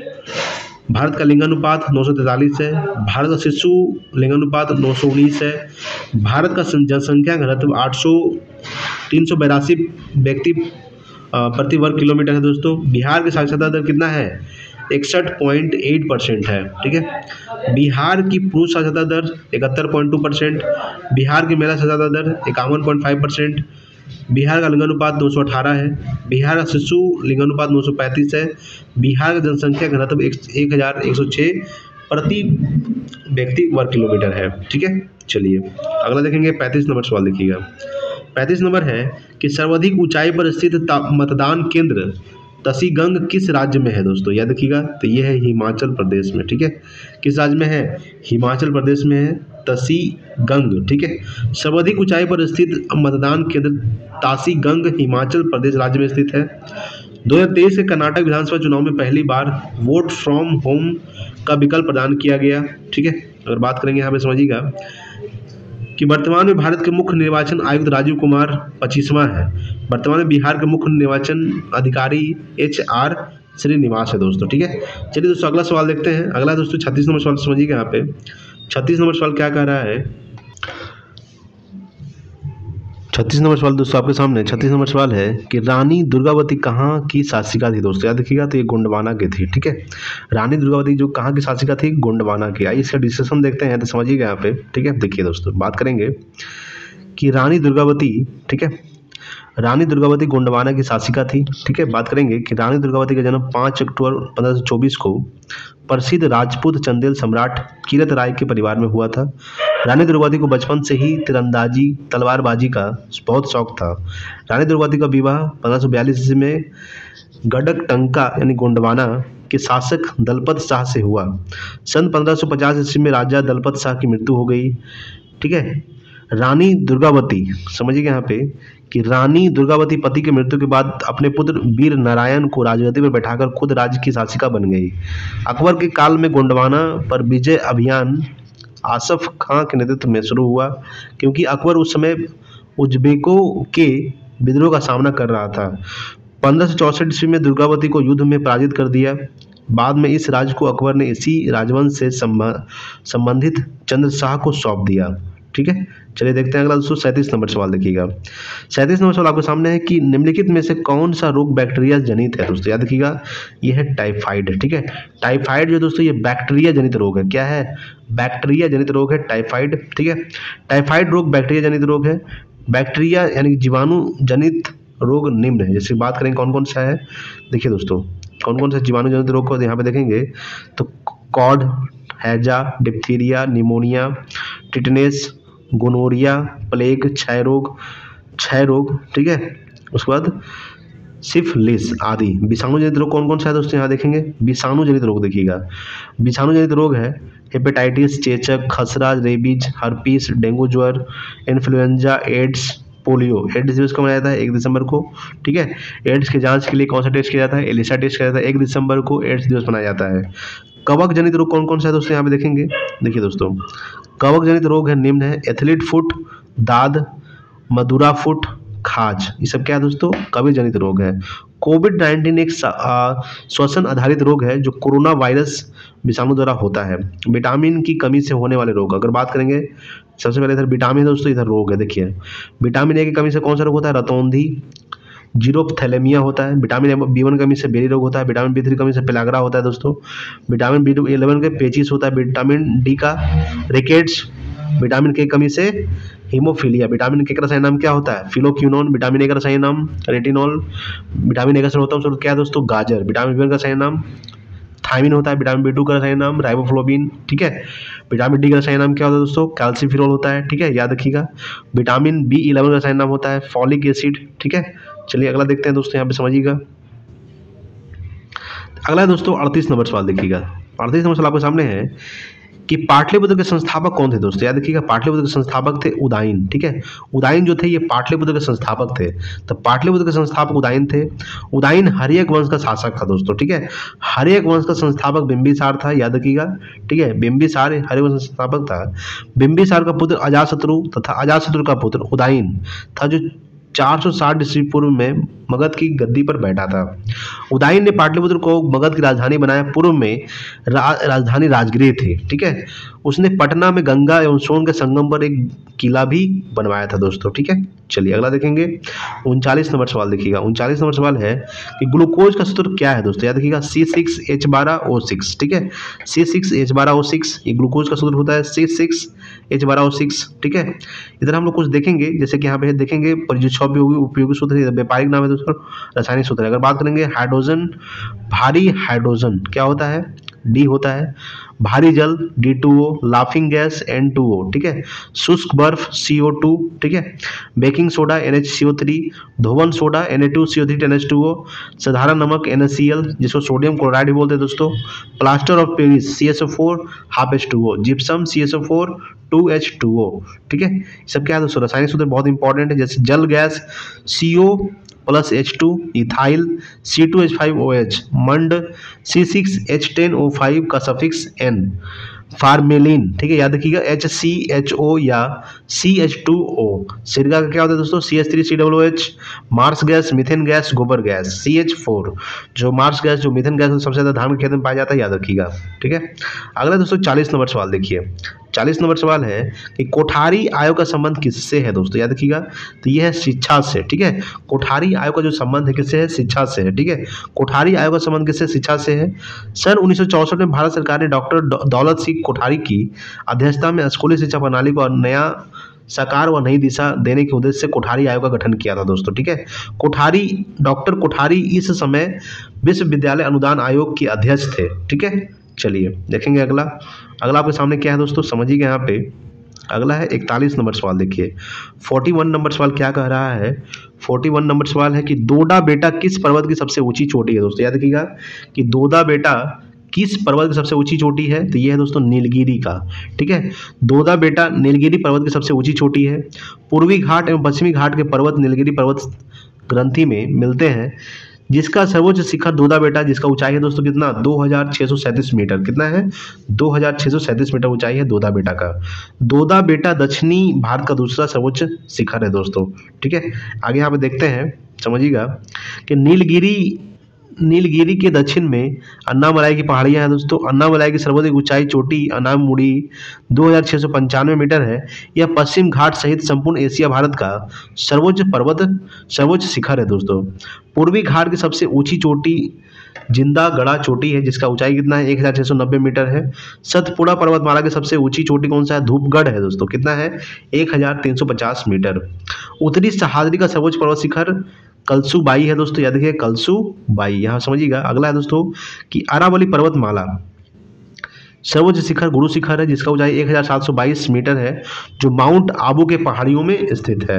अगला है 42 नंबर सवाल कि 8वीं अनुसूची में कितने भाषाओं को शामिल किया गया है दोस्तों, याद रखिएगा। तो ये 22 भाषाओं को शामिल किया गया है 8वीं अनुसूची में। चलिए दोस्तों इसका डिस्कशन देखते हैं हम लोग। समझिएगा यहाँ पे कि 8वीं अनुसूची में, ठीक है, 22 भाषाओं को शामिल किया गया है। ये भाषाएं हैं असमिया, बांग्ला, बोडो, डोगरी, गुजराती, हिंदी, कन्नड़, कश्मीरी, कोंकणी, मैथिली, मलयालम, मणिपुरी, मराठी, नेपाली, ओडिशा, पंजाबी, संस्कृत, संथाली, सिंधी, तमिल, तेलुगु तथा उर्दू है। ठीक है। मूल संविधान में 8वीं अनुसूची में 14 भाषाएं शामिल थी। सिंधी भाषा को 1967 के 21वें संविधान संशोधन अधिनियम द्वारा जोड़ा गया था दोस्तों। ठीक है। आगे देखते हैं, यहाँ पे समझिएगा कि कोंकणी, मणिपुरी और नेपाली को, ठीक है, याद रखिएगा, कोंकणी, मणिपुरी और नेपाली को 1992 के 71वें संविधान संशोधन अधिनियम द्वारा जोड़ा गया था। ठीक है। बोडो, डोगरी, मैथिली और संथाली को 2003 के 92वें संविधान संशोधन अधिनियम द्वारा जोड़ा गया था। उड़िया का नाम बदलकर 2011 में ओडिया कर दिया गया दोस्तों। ठीक है। चलिए अगला सवाल देखते हैं, 43 नंबर सवाल।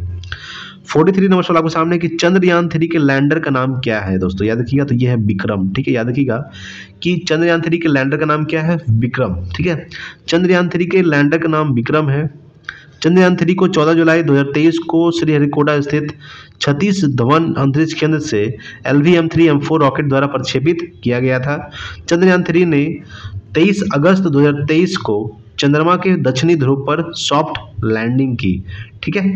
आगे देखते हैं दोस्तों, यहाँ पे अगला देखेंगे हम लोग, इसका डिस्कशन देखेंगे। समझिएगा यहाँ पे देखिए 23 अगस्त को भारत सरकार ने राष्ट्रीय अंतरिक्ष दिवस के रूप में मनाने की घोषणा की। इसके साथ ही भारत चांद पर सॉफ्ट लैंडिंग करने वाला चौथा देश, रूस, अमेरिका एवं चीन के बाद बना दोस्तों, चौथा देश बना। चंद्रमा के दक्षिण ध्रुव पर लैंडिंग करने वाला विश्व का प्रथम देश होने का गौरव प्राप्त हुआ। ठीक है। चंद्रयान 3 में एक स्वदेशी लैंडर मॉड्यूल, प्रोपल्शन मॉड्यूल और एक रोवर शामिल है। लैंडर का नाम क्या है दोस्तों? विक्रम। ठीक है, यहाँ देखेंगे। और रोवर का नाम क्या है? तो प्रज्ञान है, याद रखिएगा। ठीक है। अगला है 44 नंबर सवाल। किस राज्य की राजधानी अमरावती प्रस्तावित है दोस्तों, याद रखिएगा। यह दोस्तों आंध्र प्रदेश का। ठीक है, आंध्र प्रदेश की जो राजधानी है ये अमरावती प्रस्तावित है। यहाँ देखिएगा कि आंध्र प्रदेश की राजधानी अमरावती प्रस्तावित है। तेलंगाना की राजधानी क्या है दोस्तों? हैदराबाद। वर्तमान में आंध्र प्रदेश एवं तेलंगाना की राजधानी हैदराबाद है। 2 जून 2014 को आंध्र प्रदेश का विभाजन कर तेलंगाना राज्य की स्थापना किया गया था, याद रखिएगा। अगर बात करेंगे कि हैदराबाद चूंकि तेलंगाना में स्थित है, इसीलिए भविष्य में हैदराबाद केवल तेलंगाना की राजधानी रहेगा। इसलिए आंध्र प्रदेश की राजधानी के रूप में अमरावती को प्रस्तावित किया गया है। 31 अक्टूबर 2019 को जम्मू कश्मीर राज्य का विभाजन कर 2 केंद्रशासित प्रदेश बनाया गया दोस्तों, जम्मू कश्मीर, एक लद्दाख। जम्मू कश्मीर की राजधानी श्रीनगर है। शीतकालीन जम्मू, ठीक है, क्या है दोस्तों? शीतकालीन जम्मू। लद्दाख की राजधानी क्या है दोस्तों? लद्दाख की राजधानी है लेह। लेह में 2 जिला लेह और कारगिल युद्ध कब हुआ था? 1999 में, ये भी याद रखिएगा। अगला दोस्तों 45 नंबर सवाल है कि एकल आवृत्ति वाले ध्वनि को क्या कहते हैं दोस्तों, याद रखिएगा। ये कहते हैं टोन। ठीक है, याद रखिएगा। एकल आवृत्ति वाले ध्वनि को क्या कहते हैं? टोन। तो एकल आवृत्ति वाले ध्वनि को टोन कहते हैं। ध्वनि की गुणता वह अभिलक्षण है जो हमें समान तारत्व तथा प्रबलता की 2 ध्वनियों में अंतर करने में सहायता करता है। एकल आवृत्ति की ध्वनि को टोन कहते हैं। ठीक है। अनेक आवृत्तियों के मिश्रण से उत्पन्न ध्वनि को स्तर कहते हैं और यह सुनने में सुखद होती है। ठीक है। चलिए अगला सवाल देखेंगे। अगला सवाल आपके सामने है 46 नंबर सवाल देखिएगा। 46 नंबर है कि निम्नलिखित में से कौन मानव हार्मोन नहीं है दोस्तों, याद रखिएगा। तो साइटोकाइनिन। ठीक है, साइटोकाइनिन जो है ये मानव हार्मोन नहीं है। साइटोकाइनिन मानव हार्मोन नहीं है। साइटोकाइनिन पादप हार्मोन है। इसकी खोज मिलर, स्कूग और स्ट्रॉन्ग ने 1955 में की थी। यह बौने पौधे को लंबा करने में मदद करता है। क्या करता है? साइटोकाइनिन जो है ये क्या करता है? बौने पौधे को लंबा करने में मदद करता है। पौधों में निम्नलिखित हार्मोन्स पाए जाते हैं। ठीक है, क्या निम्नलिखित हार्मोन्स पाए जाते हैं? यहाँ पे देखिएगा। सबसे पहले अगर बात करेंगे कि ऑक्सिन्स, ठीक है, ऑक्सिन्स जो है यह पौधे की वृद्धि को नियंत्रित करने वाला हार्मोन है दोस्तों। यह पौधे को वृद्धि करने को नियंत्रित करने वाला हार्मोन है। जिब्रेलिन्स, यह बौने पौधे को लंबा कर देता है। जिब्रेलिन्स क्या करता है, यह बौने पौधे को लंबा कर देता है।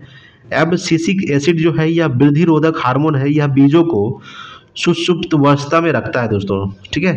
एथिलीन क्या करता है, यह एकमात्र हार्मोन है जो गैसीय रूप में पाया जाता है। यह फलों को पकाने में व मादा पुष्पों की संख्या में वृद्धि करता है। कौन, एथिलीन, ठीक है, याद रखिएगा। अगर बात करते हैं, अगला है कि फ्लोरीजेंस, ठीक है, समझिएगा। फ्लोरीजेंस जो है इसे फूल खिलने वाला हार्मोन भी कहते हैं। अन्य सभी मानव हार्मोन है, ठीक है। इंसुलिन नामक हार्मोन अग्नाशय के लैंगरहैंस की दीपिका के बीटा कोशिका से स्रावित होता है। एस्ट्रोजन हार्मोन अंडवाहिनी के परिवर्तन को पूर्ण करता है, ठीक है। कैल्सिटोनिन हार्मोन पराअट्टु ग्रंथि से स्रावित होती है तब जब रुधिर में कैल्शियम की मात्रा अधिक होती है, ठीक है। चलिए अगला देखेंगे, 47 नंबर सवाल देखिए। 47 नंबर सवाल है कि सिंधु घाटी सभ्यता के निम्नलिखित स्थलों में से किस में बृहद स्नानागार पाया गया था। याद रखिए किसमें पाया गया था, ये मोहनजोदड़ो में पाया गया दोस्तों। याद रखिएगा कि बृहद स्नानागार जो पाया गया दोस्तों, कहाँ पाया गया, मोहनजोदड़ो खोज किसने किया था, 1922 में किया था दोस्तों। तो किसने किया था, याद रखिएगा दोस्तों, तो राखलदास वनजे ने किया था, ठीक है। मोहनजोदड़ो पाकिस्तान में स्थित, धौलावीरा कहाँ स्थित है दोस्तों, गुजरात में, ठीक है। कालीबंगन राजस्थान में स्थित है और लोथल जो है, लोथल दोस्तों गुजरात में स्थित है। कहाँ स्थित है, गुजरात में लोथल स्थित है। लोथल क्या है दोस्तों, बंदरगाह है। लोथल जो है भोगवा नदी किनारे स्थित है, याद रखिएगा। कालीबंगन कहाँ स्थित है, राजस्थान में स्थित है दोस्तों। सिंधु घाटी सभ्यता के स्थलों में मोहनजोदड़ो से बृहद स्नानागार पाया गया दोस्तों, ठीक है। अगर बात करते हैं कि कांस्य की नर्तकी की मूर्ति, सूती कपड़ा, मिट्टी का तराजू, मार्त देवी की मूर्ति, गले हुए तांबे के ढेर आदि भी मोहनजोदड़ो से पाया गया है। जुते हुए खेत के साक्ष्य, आयताकार 7 अग्नि वेदिकाएं, कांच व मिट्टी की चूड़ियां, परिताकात्मक समाधियां आदि कालीबंगन से पाया गया है। संघ का बना बैल, स्त्री के गर्भ से निकला हुआ पौधा, स्वास्तिक एवं चक्र के साक्ष्य, कब्रिस्तान, R37, समाधान पेटिका आदि हड़प्पा से पाए गए हैं, ठीक है। अगर बात करते हैं दोस्तों, यहाँ पे समझिएगा कि लोथल से मनका उद्योग के साक्ष्य, लोथल से मनका उद्योग के साक्ष्य, तांबे का कुत्ता, फारस की मोहर, बंदरगाह, धान की भूसी आदि पाए गए हैं दोस्तों, ठीक है। देखिए अगला देखते हैं दोस्तों, 48 नंबर सवाल आपके सामने क्या है। कनिष्क को हराने वाला चीनी जनरल कौन था दोस्तों। याद रखिएगा कि कनिष्क को हराने वाला चीनी जनरल कौन था, तो याद रखिएगा चीनी जनरल कौन था, तो दोस्तों पान चाओ था। पान चाओ जो था ये कनिष्क को हराने वाला चीनी जनरल था, याद रखिएगा। अगर बात करते हैं इसका हम लोग मेन रूप से डिस्कशन जब देखेंगे तो यहाँ समझिएगा कि कनिष्क को हराने वाला चीनी जनरल पान चाओ था। कनिष्क का चीन के शासक पान चाओ से युद्ध हुआ था, जिसमें पहले कनिष्क की पराजय हुई तथा बाद में विजय हुआ। कनिष्क कुषाण वंश का महानतम शासक था, ठीक है। कुषाण वंश का संस्थापक किसने था, कुजुल कड़फिसस जो था कि कुषाण वंश का संस्थापक था। उसने 78 ईस्वी में अपना राज्यारोहण किया तथा इसके उपलक्ष्य में शक संवत चलाया। इसे वर्तमान में भारत सरकार द्वारा प्रयोग में लाया गया दोस्तों मार्च 1957 से, ठीक है। चलिए अगला सवाल देखेंगे हम लोग। यहाँ पे दोस्तों आपका अगला सवाल कि कनिष्क की प्रथम राजधानी पेशावर, ठीक है। याद रखिएगा कि कनिष्क की प्रथम राजधानी पेशावर एवं दूसरी राजधानी मथुरा थी। पेशावर यानी कि फिरोजपुर। कनिष्क ने कश्मीर जीतकर वहां कनिष्कपुर नामक नगर बसाया था दोस्तों, याद रखिएगा। अगला दोस्तों 49 नंबर सवाल आपके सामने है कि बजरंग पुनिया का संबंध किस खेल से है दोस्तों। याद रखिएगा ये है कुश्ती से, ठीक है। बजरंग पुनिया का जो संबंध है किस खेल से है, तो कुश्ती से है, याद रखिएगा। अगर बात करेंगे यहाँ पे समझिएगा, ठीक है। देखिए बजरंग पुनिया का संबंध कुश्ती से है।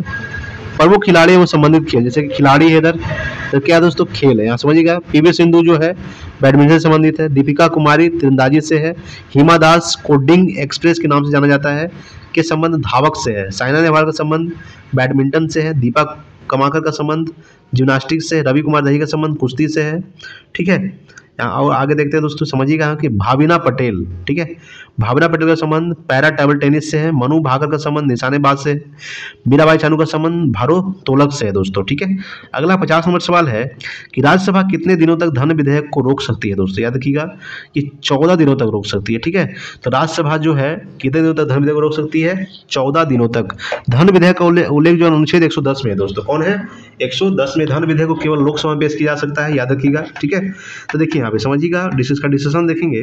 देखिए दोस्तों बात करेंगे कि राज्यसभा 14 दिनों तक धन विधेयक को रोक सकती है। ठीक है, धन विधेयक अनुच्छेद 110 प्रथम बार लोकसभा में पेश किया जाता है। राज्यसभा धन विधेयक को ना तो अस्वीकृत कर सकती है और ना ही संशोधित कर सकती है, वह सिर्फ सिफारिश कर सकती है, जिसको मानने या ना मानने के लिए लोकसभा स्वतंत्र है। ठीक है, राज्यसभा धन विधेयक को अधिकतम 14 दिनों तक रोक सकती है। 14 दिन की अवधि बीत जाने पर यह स्वतः मान लिया जाता है कि धन विधेयक को जिस रूप में लोकसभा से पास किया गया है उसी रूप में राज्यसभा से भी पास कर दिया गया है। ठीक है, चलिए अगला देखेंगे 51 नंबर सवाल। 51 नंबर सवाल आपके सामने है कि कृत्रिम पारिस्थितिकी तंत्र का उदाहरण है दोस्तों, कौन है? तो खेत है। ठीक है, खेत क्या है? एक कृत्रिम पारिस्थितिकी तंत्र का उदाहरण है।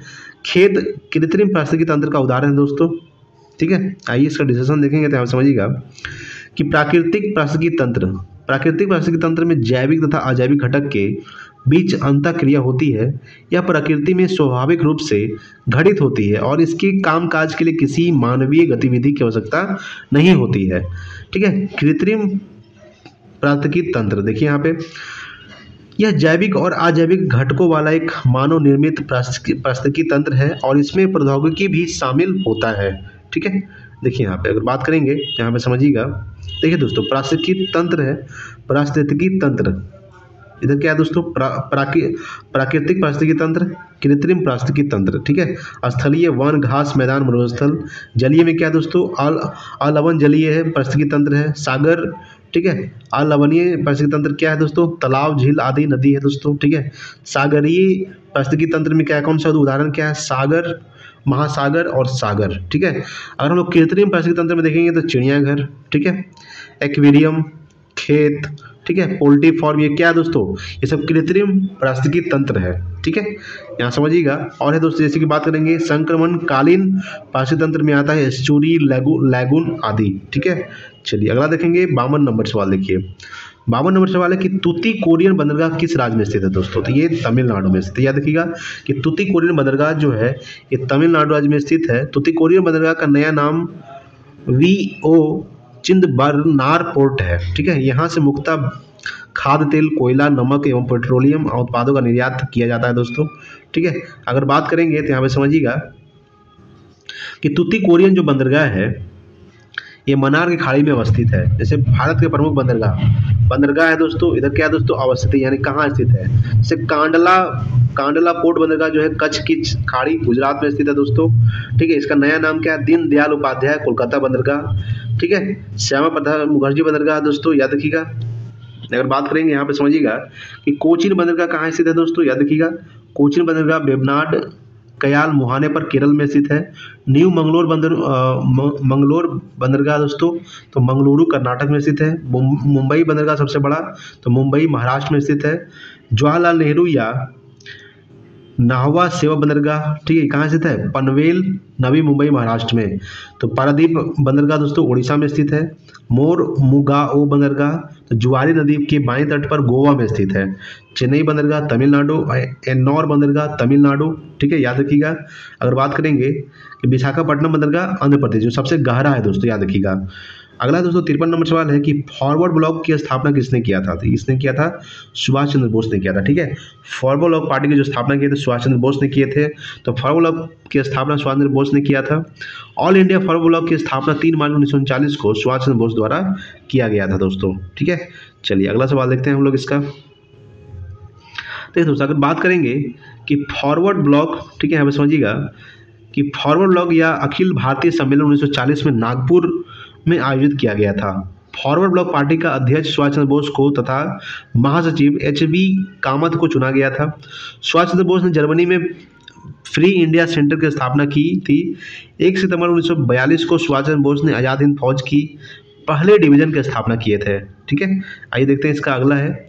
21 अक्टूबर 1943 को सुभाष चंद्र बोस ने सिंगापुर में स्वतंत्र भारत की अस्थायी सरकार की स्थापना किए थे। 2 जुलाई 1943 सुभाष चंद्र बोस को आज़ाद हिंद फौज का सर्वोच्च सेनापति घोषित कर दिया गया दोस्तों। ठीक है, चलिए अगला देखते हैं 54 नंबर सवाल। देखिए 54 नंबर सवाल आपके सामने है कि उत्प्रेरक का कार्य क्या है दोस्तों, याद रखिएगा।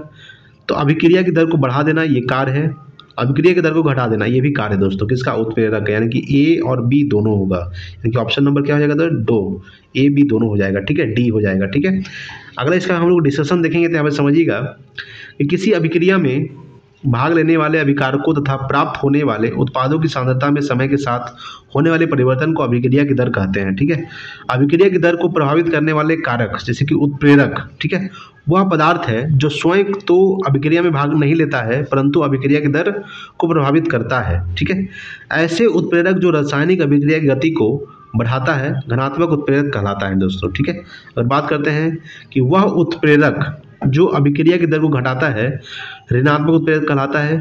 अभिकारक की सांद्रता, अभिक्रिया की दर अभिकारकों की सांद्रता के समानुपाती होता है। ताप बढ़ने पर अभिक्रिया की दर बढ़ती है। अभिकारकों का पृष्ठ क्षेत्रफल, अभिकारकों को छोटे टुकड़ों में बांटने पर पृष्ठ क्षेत्रफल बढ़ने से अभिक्रिया की दर तीव्र हो जाती है दोस्तों। ठीक है, अगला देखेंगे 55 नंबर सवाल। देखिए 55 नंबर सवाल है कि साइमन कमीशन का विरोध क्यों हुआ दोस्तों। याद रखिएगा, इसमें एक भी भारतीय शामिल नहीं था, इसीलिए साइमन कमीशन का विरोध किया। साइमन कमीशन भारत कब आया था? 1927 में तैयार हो गया था, 1928 में भारत आया था। याद रखिएगा कब आया था? 1928 में साइमन कमीशन भारत आया था, क्योंकि इसमें एक भी भारतीय शामिल नहीं था, इसलिए साइमन कमीशन का विरोध किया गया था दोस्तों। ठीक है, साइमन कमीशन का विरोध हुआ क्योंकि इसमें एक भी भारतीय शामिल नहीं था। ठीक है, अगर बात करेंगे दोस्तों यहाँ पे समझिएगा कि भारत शासन अधिनियम 1919 में यह प्रावधान था कि 10 वर्ष बाद एक आयोग की नियुक्ति की जाएगी जो यह जांच करेगी कि भारत उत्तरदायी शासन की दिशा में कहाँ तक प्रगति करने की दिशा में है। ठीक है, चलिए इसका आगे देखेंगे, यहाँ पे समझिएगा। देखिए साइमन कमीशन के बारे में समझते हैं। साइमन कमीशन की नियुक्ति नवंबर 1927 को की गई थी। इस कमीशन की नियुक्ति भारत राज्य सचिव बर्कनेड हेड द्वारा की गई थी। इस कमीशन में कुल 7 सदस्य शामिल थे। इस 7 सदस्यों में एक भी भारतीय शामिल नहीं था, इसलिए भारतीयों द्वारा श्वेत कमीशन कहकर इसका बहिष्कार किया गया। यह कमीशन 3 फरवरी 1928 को भारत आया था दोस्तों। ठीक है, Muslim League, Justice Party, All India Achhut Association और केंद्रीय सिख संघ ने इस कमीशन का विरोध नहीं किया। ठीक है, याद रखिएगा। मुंबई में जवाहरलाल नेहरू तथा पंजाब में लाला लाजपत राय के नेतृत्व में इस कमीशन का विरोध किया गया। साइमन कमीशन के विरोध के दौरान हुए लाठीचार्ज से चोटिल होने के कारण पंजाब के लाला लाजपत राय का निधन 17 नवंबर 1928 को हो गया। लाला लाजपत राय को चोटिल करने वाले अंग्रेज पुलिस अधिकारी सैंडर्स की हत्या 17 दिसंबर 1928 को हिंदुस्तान सोशलिस्ट रिपब्लिकन एसोसिएशन के कार्यकर्ता भगत सिंह, राजगुरु व चंद्रशेखर आजाद द्वारा कर दिया गया। ठीक है, चलिए अगला सवाल देखते हैं। यहाँ पे 56 नंबर सवाल देखिएगा। 56 नंबर सवाल है कि 1946 के नौ सैनिक विद्रोह का नायक कौन था दोस्तों। ये था MS खां। ठीक है, याद रखिएगा 1946 के 9 सैनिक विद्रोह का नायक कौन था? MS खां जो थे ये 1946 के 9 सैनिक विद्रोह का नायक थे। 1946 के 9 सैनिक विद्रोह का नायक MS खां था। रॉयल इंडियन नेवी के विद्रोह की शुरुआत 18 फरवरी 1946 को हुई, जब बंबई में नौसैनिक जहाज HMIS तलवार के नाविकों ने नस्लवादी भेदभाव और खराब भोजन के खिलाफ हड़ताल किया था।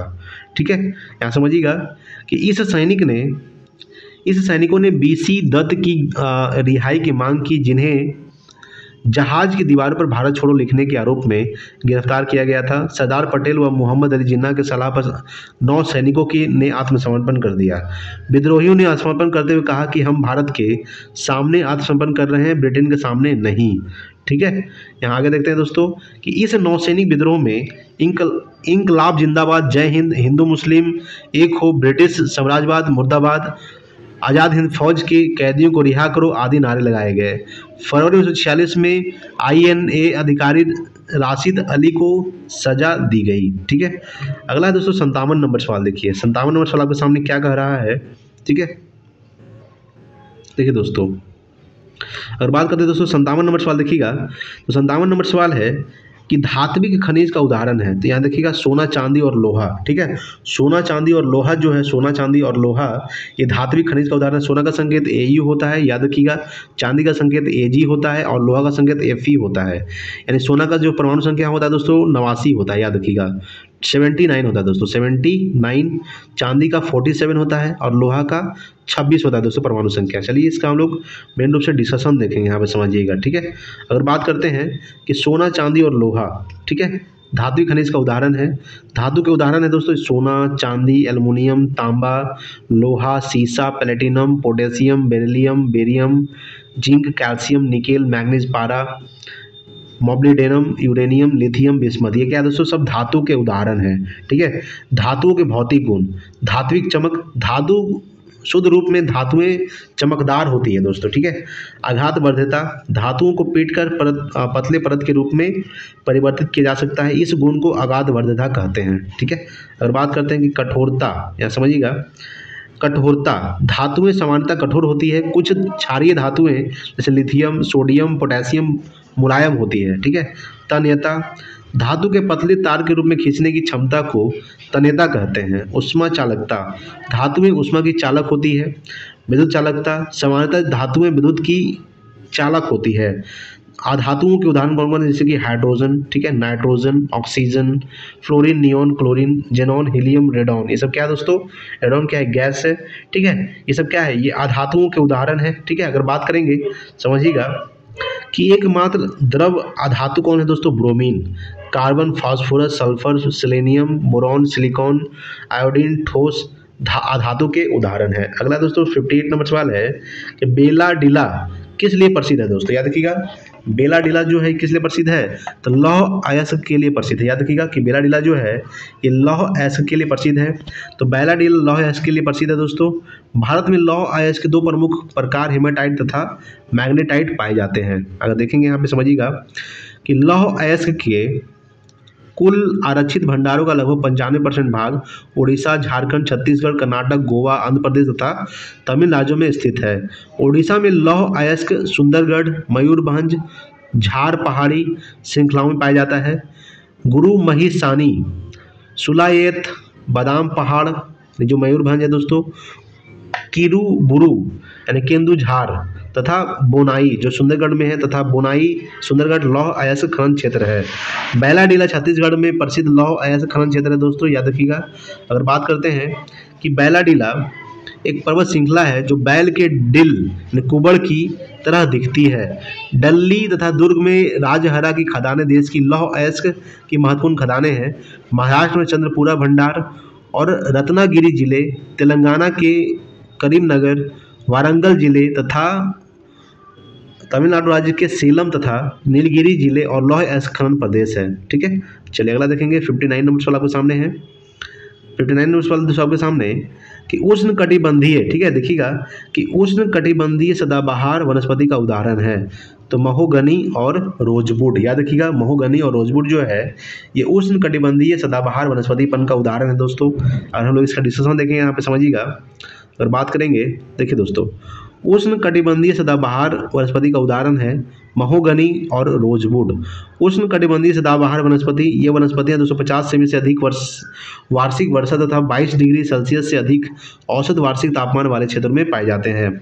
उष्ण कटिबंधीय वनों की शुद्ध प्राथमिक उत्पादकता भी सर्वाधिक का होती है। ठीक है, आगे देखते हैं हम लोग दोस्तों, यहाँ पे समझिएगा कि cinchona, mahogany, rosewood, orchid, fern, अबनूस, बांस तथा ताड़ आदि उष्णकटिबंधीय सदाबहार वनस्पति के उदाहरण है। उष्णकटिबंधीय आर्द्र पर्णपाती वनस्पति, इन वनस्पतियों के विकास हेतु 100 से 200 सेमी तक वार्षिक वर्षा आवश्यक होती है। प्रमुख वनस्पति साल, सागवन, शीशम, बेंत, चंदन, आंवला, सहतूत, महुआ आदि। ठीक है, देखिए दोस्तों, नोट में यहाँ लिखा हुआ है कि बबलू, बबूल, नागफनी, खजूर, खेजड़ी आदि शुष्क कंटीले वनस्पति के उदाहरण है दोस्तों। अगला दोस्तों 60 नंबर सवाल आपके सामने है कि नौका दौड़ किस राज्य का प्रसिद्ध खेल है दोस्तों, याद रखिएगा, ये केरल का है। ठीक है, नौका दौड़ केरल राज्य का प्रसिद्ध खेल है दोस्तों। अगर बात करेंगे, यहाँ पे समझिएगा कि केरल में नौका दौड़ का सिलसिला चंपकुलम वलम कली अथवा नौका दौड़ के साथ आरंभ होता है। यह राज्य की सबसे लोकप्रिय नौका दौड़ है। केरल के अलपुझा जिले में पुनमड़ बैकवाटर में आयोजित की जाने वाली नेहरू ट्रॉफी नौका दौड़ केरल के बैकवाटर्स का सबसे बड़ा उत्सव है। इस नौका दौड़ का आयोजन प्रतिवर्ष अगस्त के दूसरे शनिवार को किया जाता है दोस्तों। ठीक है, अगर बात करेंगे कि इस नौका दौड़ में चंदवल्लम और छोटी देसी नौकाओं की दौड़ व आनुष्ठानिक जल शोभ यात्रा की निकाली जाती है। अरनमूला वलमकली या सर्प नौका दौड़ समारोह पार्थ सारथी मंदिर द्वारा ओणम के मौसम में संचालित किया जाता है। पायप्पड़ नौका दौड़ जो सिर्फ सर्प नौका दौड़ है दोस्तों, अलपुझा में आयोजित की जाती है। तमिलनाडु में जून जुलाई में पूर्ण चंद्र को अंजल पर्व मनाया जाता है। ठीक है। इसके आगे देखेंगे कि उगादि तेलंगाना, आंध्र प्रदेश और कर्नाटक के लोगों द्वारा मनाया जाता है दोस्तों नव वर्ष के रूप में। अगला दोस्तों 61 नंबर सवाल है कि ननौरा परमाणु विद्युत संयंत्र किस राज्य में स्थित है दोस्तों? तो ये उत्तर प्रदेश में स्थित है। याद रखिएगा कि ननौरा परमाणु विद्युत संयंत्र जो है ये किस राज्य में स्थित है? उत्तर प्रदेश में, ठीक है। इसका डिस्कशन देखते हैं, यहाँ पे समझिएगा। देखिए, बात करेंगे कि ननौरा परमाणु विद्युत संयंत्र उत्तर प्रदेश राज्य में स्थित है। परमाणु रिएक्टर दो प्रकार के होते हैं, अनुसंधान रिएक्टर, ऊर्जा रिएक्टर, ठीक है। अगस्त 1956 में एशिया के पहले अनुसंधान रिएक्टर अप्सरा का परिचालन भाभा परमाणु अनुसंधान केंद्र ट्राम्बे मुंबई द्वारा किया गया था। अप्सरा रिएक्टर का परिचालन 2009 में बंद कर दिया गया था, ठीक है। अगर बात करेंगे कि भारत में 7 परमाणु संयंत्रों में 22 से अधिक रिएक्टर कार्यरत हैं। तारापुर नाभिकीय संयंत्र जो महाराष्ट्र में स्थित है, भारत का प्रथम ऊर्जा नाभिकीय रिएक्टर है। रावत भाटा नाभिकीय संयंत्र जो राजस्थान में स्थित है। कुडनकुलम नाभिकीय संयंत्र जो तमिलनाडु में स्थित है। कैगा नाभिकीय संयंत्र जो कर्नाटक में स्थित है। काकरापार नाभिकीय संयंत्र जो गुजरात में स्थित है दोस्तों। कलपक्कम नाभिकीय संयंत्र जो तमिलनाडु में स्थित है, ठीक है। आगे देखेंगे जैसे कि ननौरा नाभिकीय संयंत्र जो उत्तर प्रदेश में स्थित है। अगला है 62 नंबर कि अनिमेष लोचन चैत्य कहाँ स्थित है दोस्तों? तो ये बोधगया में स्थित है। याद रखिएगा, अनिमेष लोचन चैत्य जो है ये कहाँ स्थित है? तो बोधगया में। अनिमेष लोचन चैत्य बोधगया में स्थित है। यह वह स्थान है जहाँ भगवान बुद्ध ने ज्ञानोपदिति प्राप्त करने के बाद अपना दूसरा सप्ताह खड़े होकर बौद्ध वृक्ष को एकटक देखते हुए बिताया था, ठीक है। अनिमेष लोचन चैत्य महाबोधि मंदिर परिषद की सीमा के भीतर स्थित 7 पवित्र स्थानों में से एक है दोस्तों, ठीक है। अगर बात करेंगे यहाँ पे समझिएगा कि अनिमेष लोचन चैत्य नाम का शाब्दिक अर्थ है खुली आंखें। इसे ज्वेल वॉक या विचरण पथ भी कहा जाता है। बौद्ध धर्म की स्थापना महात्मा बुद्ध ने की थी। महात्मा बुद्ध के बचपन का नाम सिद्धार्थ था। हरसाई बौद्ध स्तूप बेगूसराय बिहार में स्थित है। विश्व शांति स्तूप राजगीर में स्थित है दोस्तों, ठीक है। चलिए अगला देखते हैं 63 नंबर सवाल देखिएगा। 63 नंबर सवाल है कि भारत की पहली सीमेंट फैक्ट्री की स्थापना कहाँ किया गया था? तो चेन्नई में किया गया था, ठीक है। भारत की पहली सीमेंट फैक्ट्री की जो स्थापना किया गया था कहाँ किया गया था? चेन्नई में। तो भारत की पहली सीमेंट फैक्ट्री की स्थापना चेन्नई में की गई थी। 1904 में भारत में पहली बार समुद्री सीपीओ का उपयोग कर चेन्नई में सीमेंट बनाने का असफल प्रयास किया गया। भारत में सफल सीमेंट फैक्ट्री की शुरुआत 1914 में इंडियन सीमेंट कंपनी के रूप में पोरबंदर में की गई, ठीक है। अगर बात करेंगे सीमेंट का आविष्कार इंग्लैंड के पोर्टलैंड नामक स्थान पर 1824 में जोसेफ स्पीडन ने चीका और मिट्टी को जलाकर किया था, ठीक है। चलिए अगला देखेंगे दोस्तों। देखिए यहाँ पे समझिएगा, एग्जाम्पल है कि चूना पत्थर, कोयला, जिप्सम, बॉक्साइट, सिलिका की आवश्यकता सीमेंट उत्पादन के लिए होती है दोस्तों। राजस्थान में सीमेंट उत्पादन प्रमुख स्थान है जैसे कि सवाई माधोपुर, सिरोही, ब्याहवार, मोरक, चित्तौड़गढ़, नागौर आदि। मध्य प्रदेश में प्रमुख सीमेंट उत्पादक स्थान है सतना, कटनी, जबलपुर, नीमच, मैहर, कैमूर, रतलाम, बानमोर आदि। छत्तीसगढ़ में प्रमुख सीमेंट उत्पादक स्थान है जामुल, दुर्ग, अकाल तारा, मांडर, भाटापारा आदि, ठीक है। आगे देखेंगे कि गुजरात में प्रमुख सीमेंट उत्पादक स्थान कौन कौन सा है दोस्तों? द्वारका, पोरबंदर, बड़ोदरा, भावनगर, राणाबाव आदि। चुर्क, डाल्ला, चुनार आदि सीमेंट उत्पादन हेतु प्रसिद्ध स्थान उत्तर प्रदेश में है। अगला 264 नंबर सवाल है कि गारो, खासी और जयंतिया एक भाग है दोस्तों। याद रखिएगा, तो प्रायद्वीपीय पठार का, ठीक है। गारो, खासी और जयंतिया एक भाग है प्रायद्वीपीय पठार का। अगर बात करते हैं यहाँ पे समझिएगा कि गारो, खासी और जयंतिया प्रायद्वीपीय पठार का एक भाग है। भारत का प्रायद्वीपीय पठार एक अनियमित त्रिभुजाकार आकृति भूखंड है जिसका आकार विस्तार उत्तर पश्चिम में अरावली पर्वत व दिल्ली, पूर्व में राजमहल की पहाड़ियाँ, पश्चिम में गिर पहाड़ियाँ, दक्षिण में कार्डमम पहाड़ियाँ तथा उत्तर पूर्व में शिलोंग एवं कार्बी एलोंग पठार तक है। प्रायद्वीपीय पठार को पठारों का पठार कहते हैं क्योंकि यह कई पठारों से मिलकर बना है। उत्तर पूर्वी पठारों में मेघालय पठार प्रायद्वीपीय पठार का ही भाग है, ठीक है। अगर बात करेंगे यहाँ पे समझिएगा कि उत्पत्ति व संरचना की दृष्टि से मेघालय का पठार प्रायद्वीपीय पठार यानी कि छोटा नागपुर का पठार का ही पूर्वोत्तर विस्तार है जो राजमहल गारो गैप अथवा मालदा गैप के द्वारा अलग है। इस पठार में पश्चिम से पूर्व की ओर क्रमशः गारो, खासी, जयंतिया तथा मिकिर पहाड़ियाँ अवस्थित है जो प्राचीन चट्टानों से बनी है। गारो, खासी, जयंतियाँ इस पठार में निवास करने वाली प्रमुख जयंतियाँ हैं, जनजातियां हैं दोस्तों। ठीक है, अगर बात करते हैं कि मेघालय पठार क्षेत्र में धारवाड़ संरचना से निर्मित शिलोंग रेंज सबसे ऊंचा पर्वतीय क्षेत्र है, इसलिए इसे शिलोंग पठार के नाम से भी जाना जाता है। अगला 265 नंबर सवाल आपके सामने है कि गूगल द्वारा भारतीय ग्रामीण महिलाओं के लिए कौन सा प्रोग्राम चलाया गया दोस्तों? याद रखिएगा, इंटरनेट साथी चलाया गया था। क्या चलाया गया था? इंटरनेट साथी। अगर बात करेंगे कि गूगल द्वारा भारतीय ग्रामीण महिलाओं के लिए इंटरनेट साथी प्रोग्राम चलाया गया, ग्रामीण समुदाय में महिलाओं के बीच डिजिटल साक्षरता को बढ़ावा देने के लिए टाटा ट्रस्ट के सहयोग से गूगल द्वारा 2015 में यह कार्यक्रम शुरू किया गया था दोस्तों। ठीक है, अगर बात करते हैं दोस्तों, यहाँ पे समझिएगा, देखिए दोस्तों, इस जो कार्यक्रम का उद्देश्य अविकसित क्षेत्रों की महिलाओं को सशक्त बनाना है। नारी शक्ति योजना के तहत महिलाओं को बिना गारंटी के 2,20,000 रुपये तक ऋण मुहैया कराने जाने का प्रावधान है। लाडली बहन योजना मध्य प्रदेश राज्य सरकार द्वारा शुरू किया गया है। इस योजना का उद्देश्य महिलाओं को स्वावलंबी बनाना एवं उसके आश्रित बच्चों के स्वास्थ्य एवं पोषण स्तर में सतत सुधार बनाए रखना है। ठीक है, चलिए दोस्तों, अगला जो है दोस्तों आपका 66 नंबर सवाल है दोस्तों, ये आपका मैथ का सवाल है। ठीक है, मैथ का सवाल दोस्तों आपका कुछ बहुत इंपॉर्टेंट है आपके दरोगा के एग्जाम के लिए। हम लोग देखेंगे दोस्तों, जीके के प्रश्नों को देखेंगे। यहाँ पे 73 नंबर जो सवाल है जीके का प्रश्न है, समझिएगा कि निम्नलिखित विद्रोह को क्रम सजाइए। जैसे कि अहमदाबाद आंदोलन कब हुआ था दोस्तों? याद रखिएगा, ये हुआ था 1918 में हुआ था। ठीक है, चंपारण सत्याग्रह कब हुआ था दोस्तों? ये 1917 में हुआ था, याद रखिएगा।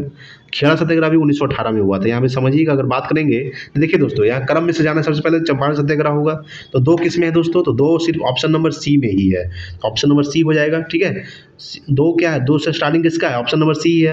तो 3 है और 1 है, तो होगा ही नहीं दोस्तों, तो ऐसे ही ऑप्शन नंबर क्या हो जाएगा? सी। लेकिन मेन रूप से हम लोग ध्यान रखेंगे, समझेंगे यहाँ पे कि 1918 में अहमदाबाद में आंदोलन हुआ था, लेकिन ये कब हुआ था? फरवरी में हुआ था दोस्तों। ठीक है, और ये जो खेड़ा सत्याग्रह जो 1918 में हुआ था, ये कब हुआ था? ये हुआ था मार्च और जून में हुआ था दोस्तों। कब हुआ था? मार्च और जून के आसपास हुआ था। इसलिए क्या हो जाएगा सबसे पहले यानी 2 के बाद 1 आएगा, तो 2 के बाद 1 के बाद फिर 3। ठीक है, चलिए अगला सवाल देखेंगे। यहाँ पे समझिएगा कि चंपारण सत्याग्रह 1917 में हुआ था, अहमदाबाद 1918 फरवरी मार्च में हुआ था, खेड़ा सत्याग्रह मार्च और 1918 में मार्च जून में हुआ था। चंपारण सत्याग्रह का नेतृत्व महात्मा गांधी ने किया था दोस्तों, याद रखिएगा। अगर बात करते हैं इसका डिस्कशन देखेंगे, यहाँ पे समझिएगा।